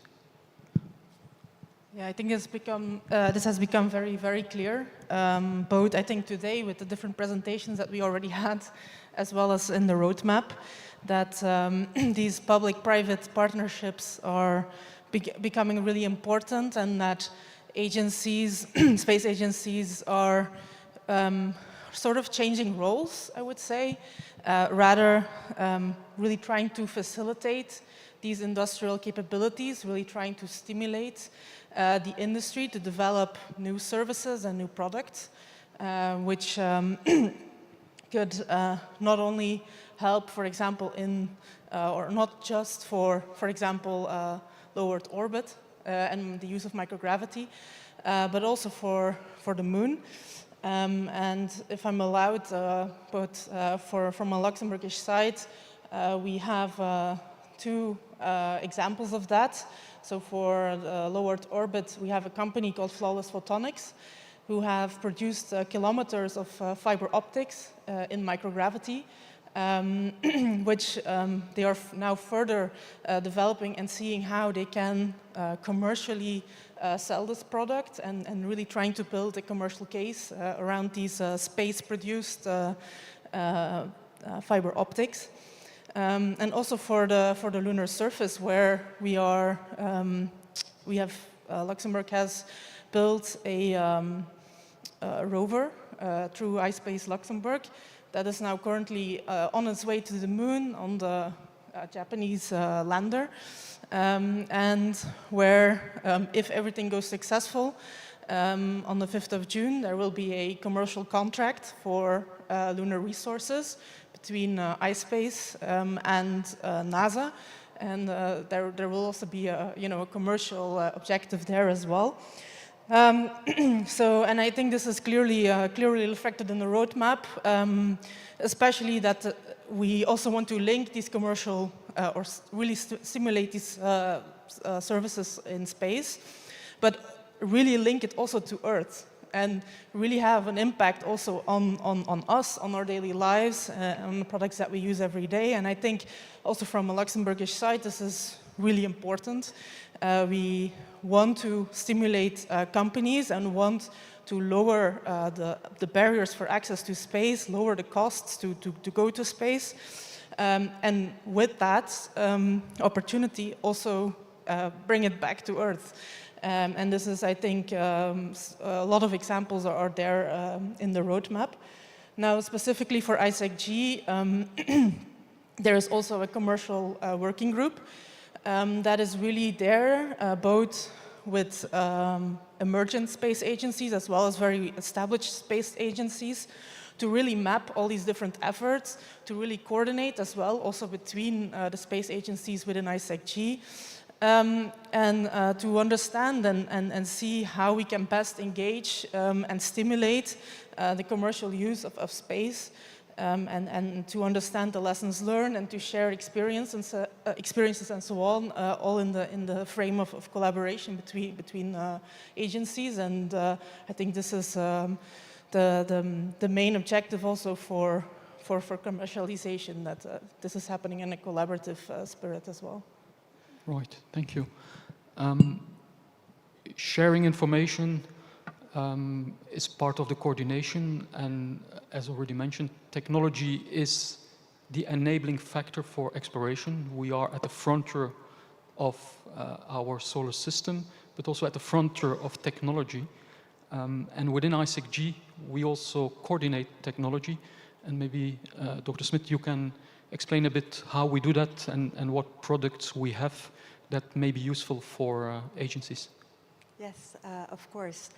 And I think I'm probably one of the recent members of the ISRO, and truly the benefits of this collaborative group is phenomenal. It's really a forum where we can discuss openly and candidly about technologies and missions for the future and how to address them.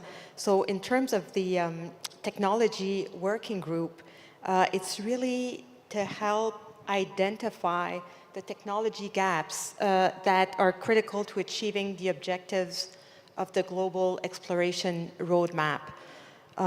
So why do we need to do this? We need to do this because we, of course, all understand that space exploration is vast, it's an expansive endeavor, and no single nation can do it alone. So through the various discussion groups under the technology working group under ISRO, we share development activities, we gain awareness on each other's priorities and forge potential partnerships through this as well. So there's the technology working group produces several reports. There is the Critical Technology Portfolio Technology Gap Assessment Report, and also we feed in the Global Exploration Roadmap. And so the benefits of that we see are twofold. So I did mention that the discussions will foster greater awareness of various opportunities among partners. And so with this added understanding of what other agencies are investing in, it also informs, the second benefit, it informs our own national strategies as well. So at the CSA, we use this quite a bit to inform our technology developments and how to proceed with that. I'll just go into just a little bit more details on the critical technology portfolio because we are targeting a publication for public release towards the end of this year. So it really helps, this report will help identify, describing critical gaps. It's providing a mapping of technologies, and it's aligning the collective efforts among ISRO participating agencies towards the common goal and achieving the global exploration roadmap. So it really, but we don't stop there, it's really a continuous effort to feed in developing activities and also be informed of others. So it's, yeah, I'm looking forward to the publication of that report. Yes, thank you very much. Yeah, just by the way, mentioning in ISRO, we are now 28 agencies, but we have more than 200 individuals from the different agencies working together in various fora and working groups. So it's really a collective effort. Now, the technology is enabling the missions. The Global Exploration Roadmap is not a single exploration program, but it's a common vision, and it has been expressed many times already today. And if we have this common vision on a shared path and we want to coordinate, we also have a global architecture for that, where every agency can find its own priorities. And JAXA is, as far as I remember, for many, many years, co-chairing the architecture working group. So, can I ask you to maybe highlight a bit how the architecture working group is working and how this feeds into the global exploration roadmap? Thank you, Stefan. First of all, I'm very thankful for you and to giving me this opportunity. I'm very honored to be here as one of the panelists, members. And actually, I'm now in charge of one of the co-chairs of the IAWG International Architecture Working Group of the ISRO, together with NASA. And as you can see, this figure is already explained by Daniel-san in the keynote address. It's I think that this is one of the most important figures in the GR 2024. And as you can see, in this figure, several architecture elements are shown. such as the surface cargo delivery, logistics, pressurized crew, pressurized or unpressurized crew mobility, astronaut and EVS suits, and also the infrastructure. You can see the communication and navigation, and not only the lunar surface, but also the lunar orbit, and also the ISRO or power or something like that. So this is more than the general name of the architecture, but please take next page. Yes, next page is individual space agencies' missions and operational and planned lunar robotic missions. I think that each space agency has its own specialty and a priority under some kind of limitation of the resources. And you can see that each agency has planned this kind of the missions to the whole lunar orbiter. This is a robotic mission. And the next page shows the human exploring missions gateway, and as you can see, ISRO's and China's CNS, ISRS, and also the NASA, ESA, JAXA. Because I am in JAXA person, so I leave it underscore the pressurized rover, which can enable, expand drastically the exploration area in the lunar surface in the future. So these, what I would like to say is, thanks to the GR 2024 architecture figure, each agency can think and consider and to initiate a project or missions, specific missions. And so that sense, I believe this GR 2024 can help for each agency to talk, for example, the government, or to talk with industries to achieve or plan to achieve the future lunar exploration missions. And similar to the lunar missions, on the next page, please. And also the GR 2024 includes Mars robotic missions currently planned or studying. It's also showing the GR 2024. So anyway, both lunar missions and Mars missions, each agency can use the GR 2024 as much as possible to with the government or industries in order to create a positive effect in the future space program. That is my opinion. Thank you. Great. Thank you very much. And as you can see, we have a lunar surface scenario. We have ideas on how to explore Mars.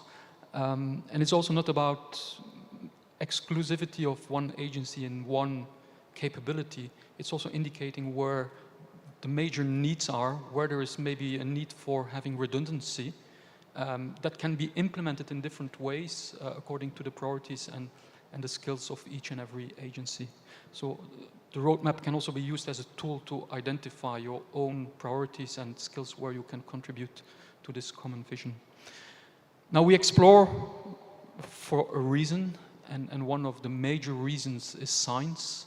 And science has various dimensions.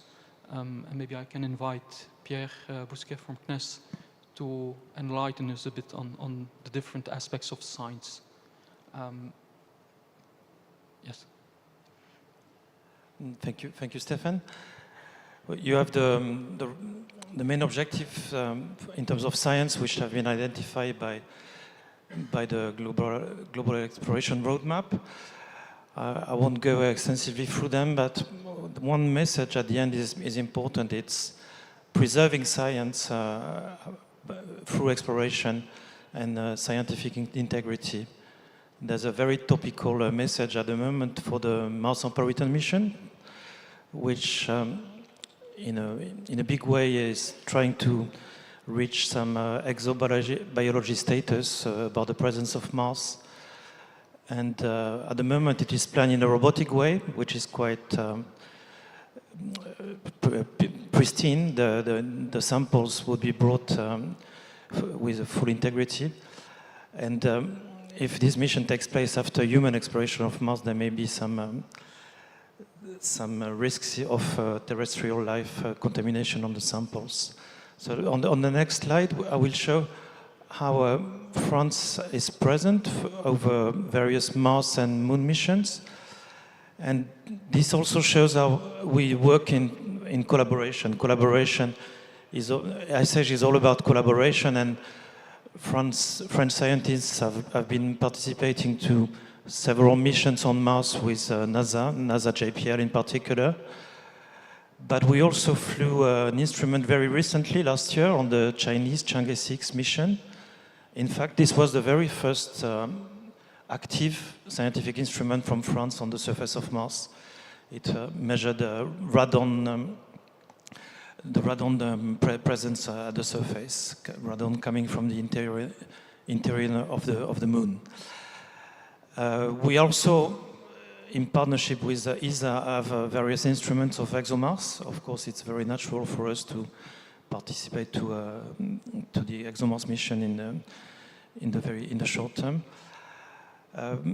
The two big Mars rovers, which carry some of our instruments, one of them is preparing Mars sample return, as I was saying, with the support of our SuperCam LIBS, which characterizes elements at the surface of Mars. You have two examples of seismology measurements. InSight was performed on Mars, and FSS, the far-side suit, is planned for the surface of the Moon and should be launched in 1 year, in 1.5 years. So on the next slide, please. We will see how those various experiments participate to the global exploration roadmap and are very much in synergy with future human exploration. Geology and exobiology is a very big topic, and geology can support landing site selections, ISRO site selection to support human habitat. With the dawn measurement on the surface of the Moon, we were the first to investigate the presence of this gas coming from underneath the Moon. And this is very much in line with future water characterization on the Moon in support to humans in the South Pole, for example. The seismology is, I will come back in more details on it, but the seismometers which were sent on Mars were the first ones which have brought back significant results. Beyond science, there are very practical lessons learned that can be drawn from scientific missions. For example, with ExoMars, an Italian equipment will drill 2 meters beyond the surface, and this will be the very first time that any object has penetrated so deep below the surface of Mars, and it's an essential experiment in preparation for future large human habitat, for example. So next slide, please. That shows the configuration of the InSight mission, the InSight lander, which carried the seismometer developed in France. There are some very practical messages for future human exploration. Over the 3.5 years of measurements on Mars, we measured many Mars quakes up to magnitude 4.7, which is not negligible. So now we know for sure what kind of event future large infrastructures of Mars have to resist. We were also lucky to measure some meteoroid impacts, large meteoroid impacts, which could be observed in parallel with the Mars Observer orbiter. And there were some, again, very practical data accumulated in terms of weather monitoring. The seismometer was supported by wind measurements, pressure measurements, temperature measurements, and so we have the whole series of climatic measurements at the surface, which are very precious for exploration again. I have to comment that these temperatures on the chart are in Fahrenheit, which shows also that with cooperation, you have to learn to work with the methods of your partners and with the units. And finally, my last chart is again for InSight, and it shows how InSight died at the end of its almost 4 years lifetime on Mars. It died of exhaustion of the solar arrays, which were covered by dust. So on the left, the picture shows the pristine solar arrays at the very beginning in 2018. And at the end, they were fully covered by Martian dust. So again, this kind of feedback will be precious to build up future infrastructures in support to human exploration on Mars. Thank you, Pierre. Yeah, that's a very nice overview. ISEC-G is about collaboration, cooperation. My director already mentioned inclusiveness, so also with newer space agencies and newer agencies entering the exploration domain. And maybe, Dr. Kicharli, you can explain a little bit how ISEC-G can help in fostering collaboration and cooperation with established agencies, but as well with emerging space agencies. Thank you. Thank you, Stefan. I'm very happy to reply to this specific question because I can definitely say that ISEC-G was created exactly with the spirit of enlarging the participation at global level in the space exploration endeavor. So this is really part of, in a spirit, I would say, of common interest and common growth. I can give several examples of the initiatives of ISEC-G in this direction. First of all, as you can see on this map, the number of participants of ISEC-G has increased since the issue of the last Global Exploration Roadmap from 15 to 27 space agencies, and now we are 28, so this is a very good news. So this is a clear evidence. I can say that there is a specific focus exactly on the next issue, on the last issue of the GR, on the emerging space agencies, which have a specific session devoted to them. And I can also mention a working group specifically participated by emerging space agencies. Another important new aspect of the new Global Exploration Roadmap is the focus on commercial partnerships. This is a new entry in the roadmap, and this is also somehow intended into the direction of facilitating the introduction of newcomers. Because as we have seen also from the previous panel, the commercial partnerships, private and public partnerships can facilitate the entrance of new actors, including emerging countries. And we had some examples also from the previous panel.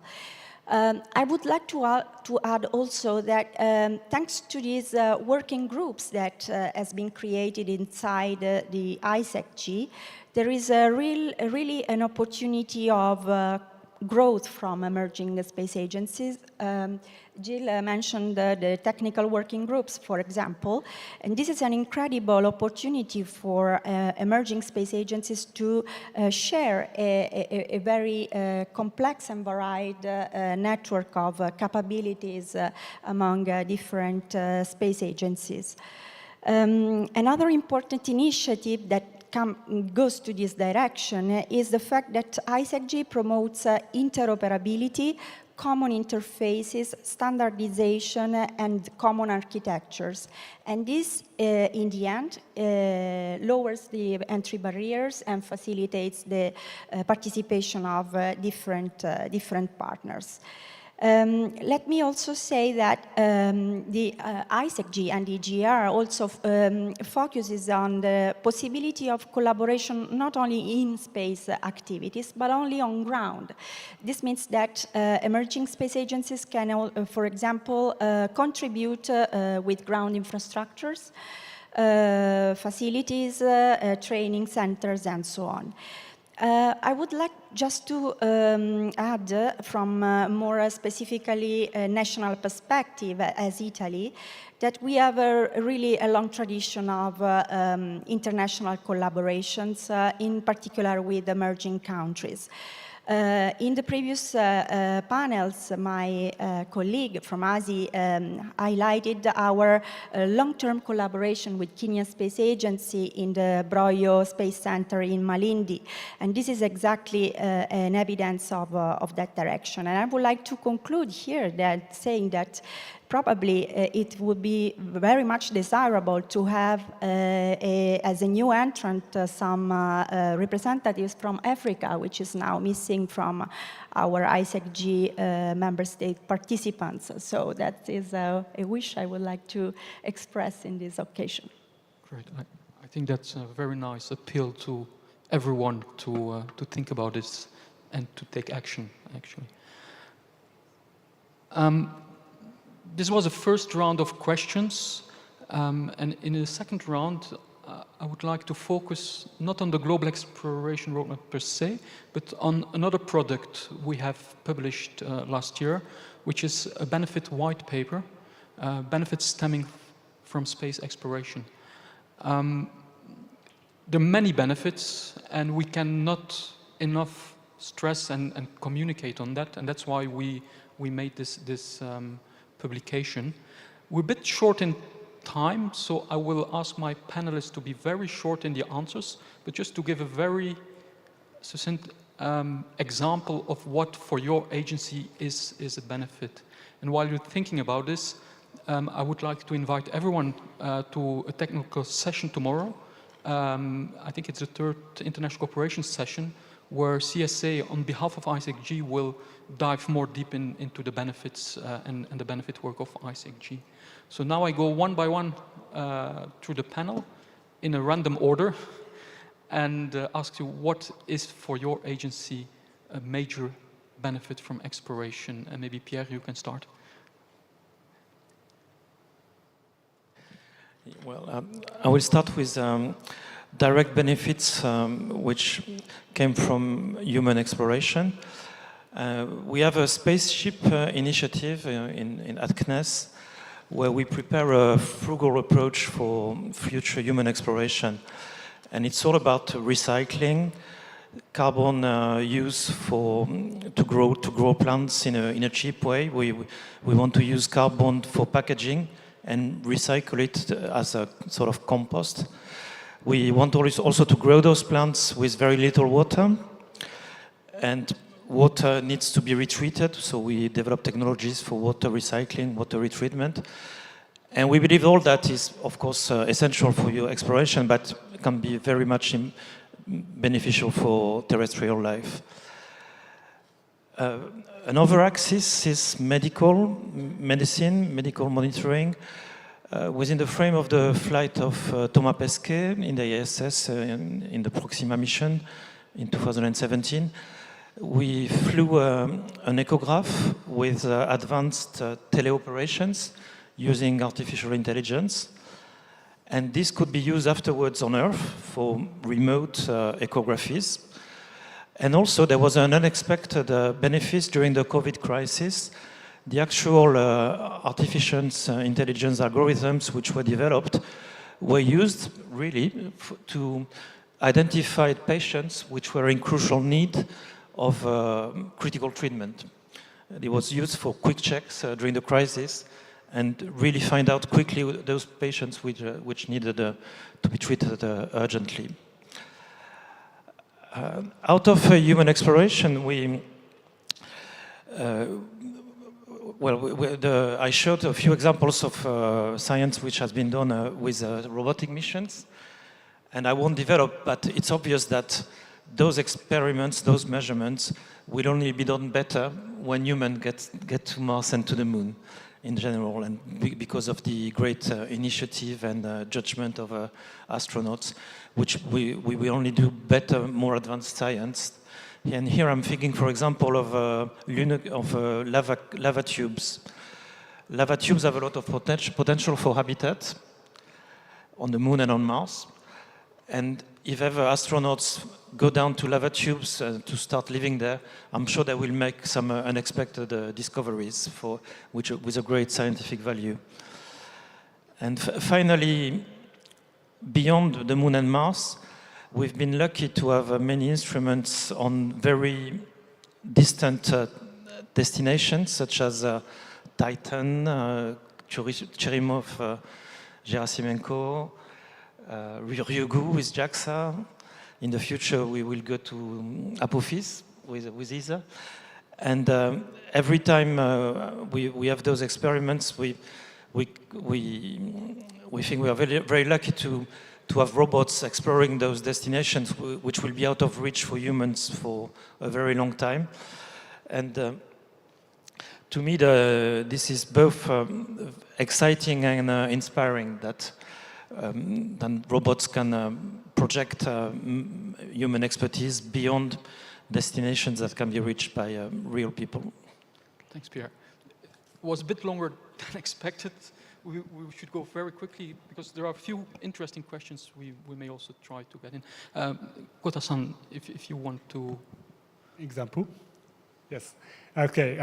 So there are many examples of from the JAXA, but today I would like to choose one of the example is maybe the Kibo Cube project. It's related to the ISS program, and actually the Kibo Cube project is a collaboration between the United Nations Office for Outer Space Affairs, USA, and JAXA collaboration project, and is one of the examples of how global cooperation in space exploration can support sustainable development and across the space for all. And this program provides space emerging agencies, countries with opportunities to deploy the CubeSat from the ISS, the Kibo module. And it's one of the, I think, a very good example of the benefits, white paper in this document. And actually, the Kibo has launched more than 70 satellites since 2015. It's I think I'd like to introduce today for your as an example of the benefits white paper. And finally, I'd like to say one thing that both this white paper and also the GR 2024, we made a Japanese translation version for both documents.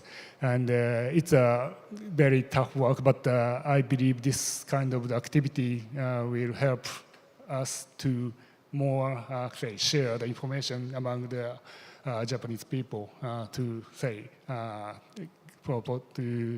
the positive effect on our country. That's from me. Thank you very much. Thank you. Bo, maybe you can continue for Luxembourg. Yes, thank you. So for Luxembourg, the economic benefits are very clear. This is also the main mission of our agency, to really support, but also attract companies to Luxembourg and help them. We have several programs in place, as well as investments, and we also organize challenges and support startup programs and so on.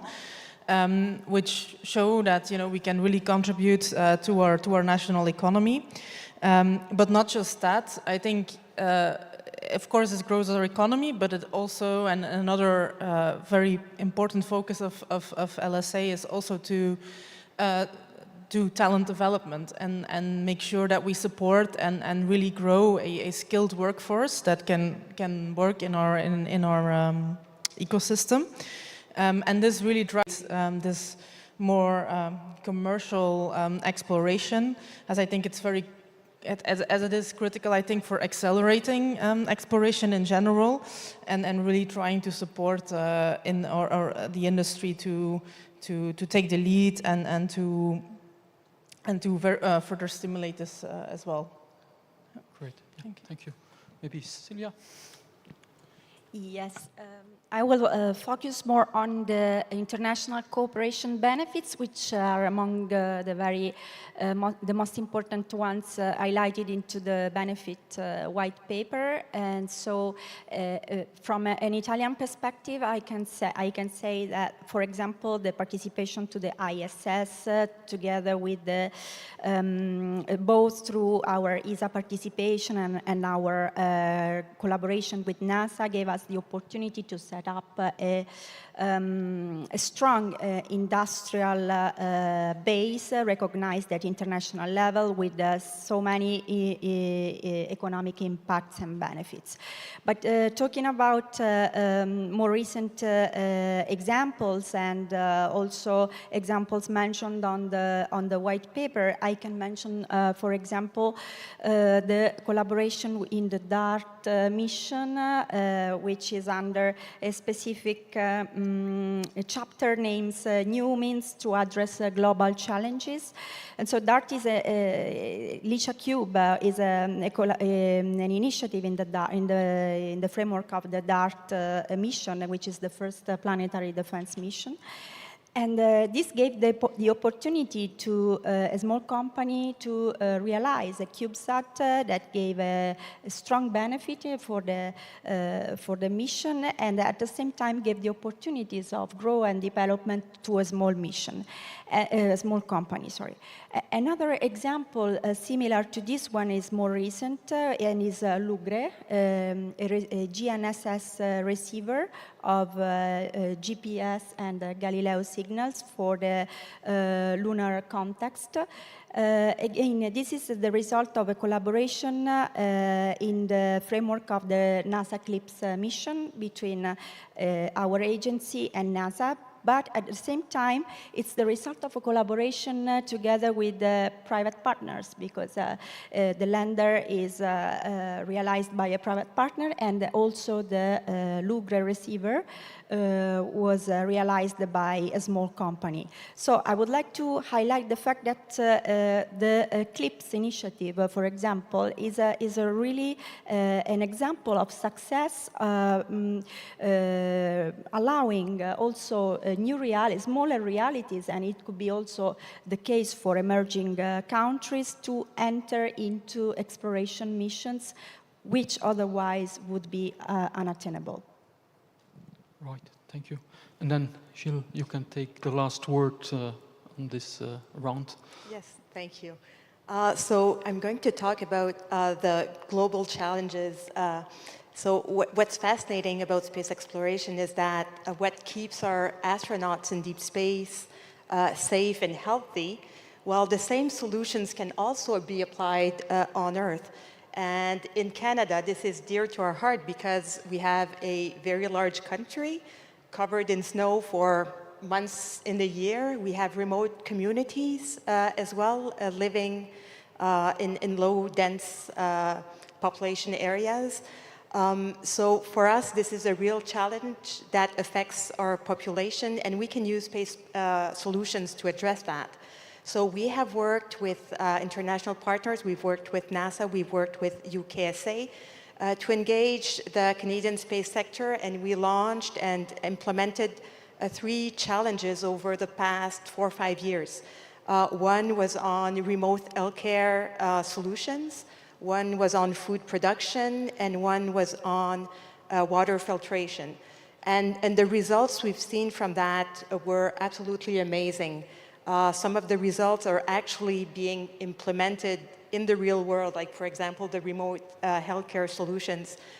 We've seen implementations of these in the past few months. So the passion and innovation that we put into space technologies is extremely powerful to bring benefits back to Earth as well. So we see that as as a, yeah, a very important, very powerful. Great. Thank you. Thank you. That's very encouraging results out of exploration. Now, we're at the end of the panel discussion. We had opened Slido for a few questions. I don't know how much time we will get. We are a bit, well, we're just at the hour now. But maybe I can just summarize a few of the questions in a single question and offer an answer to that because we have to honor the question writers as well. And the most prominent questions all are about how can ISEC-G involve more stakeholders being an agency forum, but how about research institutions and other aspects of exploration, including policy frameworks, UN, COPWAS, etc. And actually, answer is there. Indeed, ISEC-G is an agency forum. We coordinate technically what is possible and what we want to do. And then we built, for instance, a global exploration roadmap. Obviously, the agency representatives are in contact within their countries with research institutes, with other stakeholders. But as a group, we're an agency forum. And I would see it more like exploration is collaboration between agencies, but also between groups, and where we provide agency internal coordination, technical coordination. Other fora, like UN COPWAS, like IAF, definitely provide the other dimensions and bringing the industry perspective, bringing the institute's perspective. But the common goal we have is to advance and to have as many organizations involved. And just to end with one specific fact, in our lunar surface scenario, we have specific objectives. And one of the stated objectives of the ISEC-G GR lunar surface scenario is to have more than 100 institutions or stakeholders actively participating in a lunar scenario. So it's definitely within the objective. And on this note, I would like to thank my keynote speakers and the panelists for all the contributions. Thank you very much. Thanks a lot, Stefan, for the moderation and all the speakers, of course, the keynote speakers. May I ask all the panel speakers, moderator, but also maybe the two keynote speakers, Mr. Das, Mr. Neuenschwander, to come up for a group picture, please.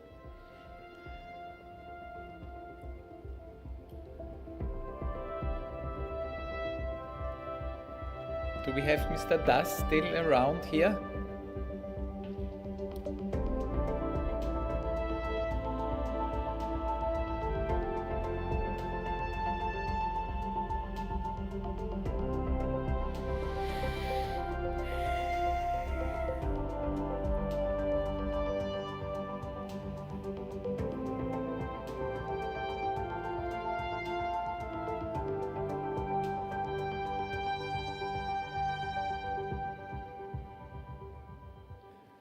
Once again, thank you very much for this interesting panel, and a big thanks to all of you in the audience. This brings us to the end of the first day of this GLEX 2025. I thank you very much. I have the pleasure to announce that the welcome reception will start at 6:30, that is practically now, so you can slowly move down already to the exhibition hall. It is the hall behind the exhibition hall. And for tomorrow, we look forward to seeing you all back here for another exciting day of GLEX 2025 at 9 o'clock tomorrow. Please be here again, join us. Thank you very much.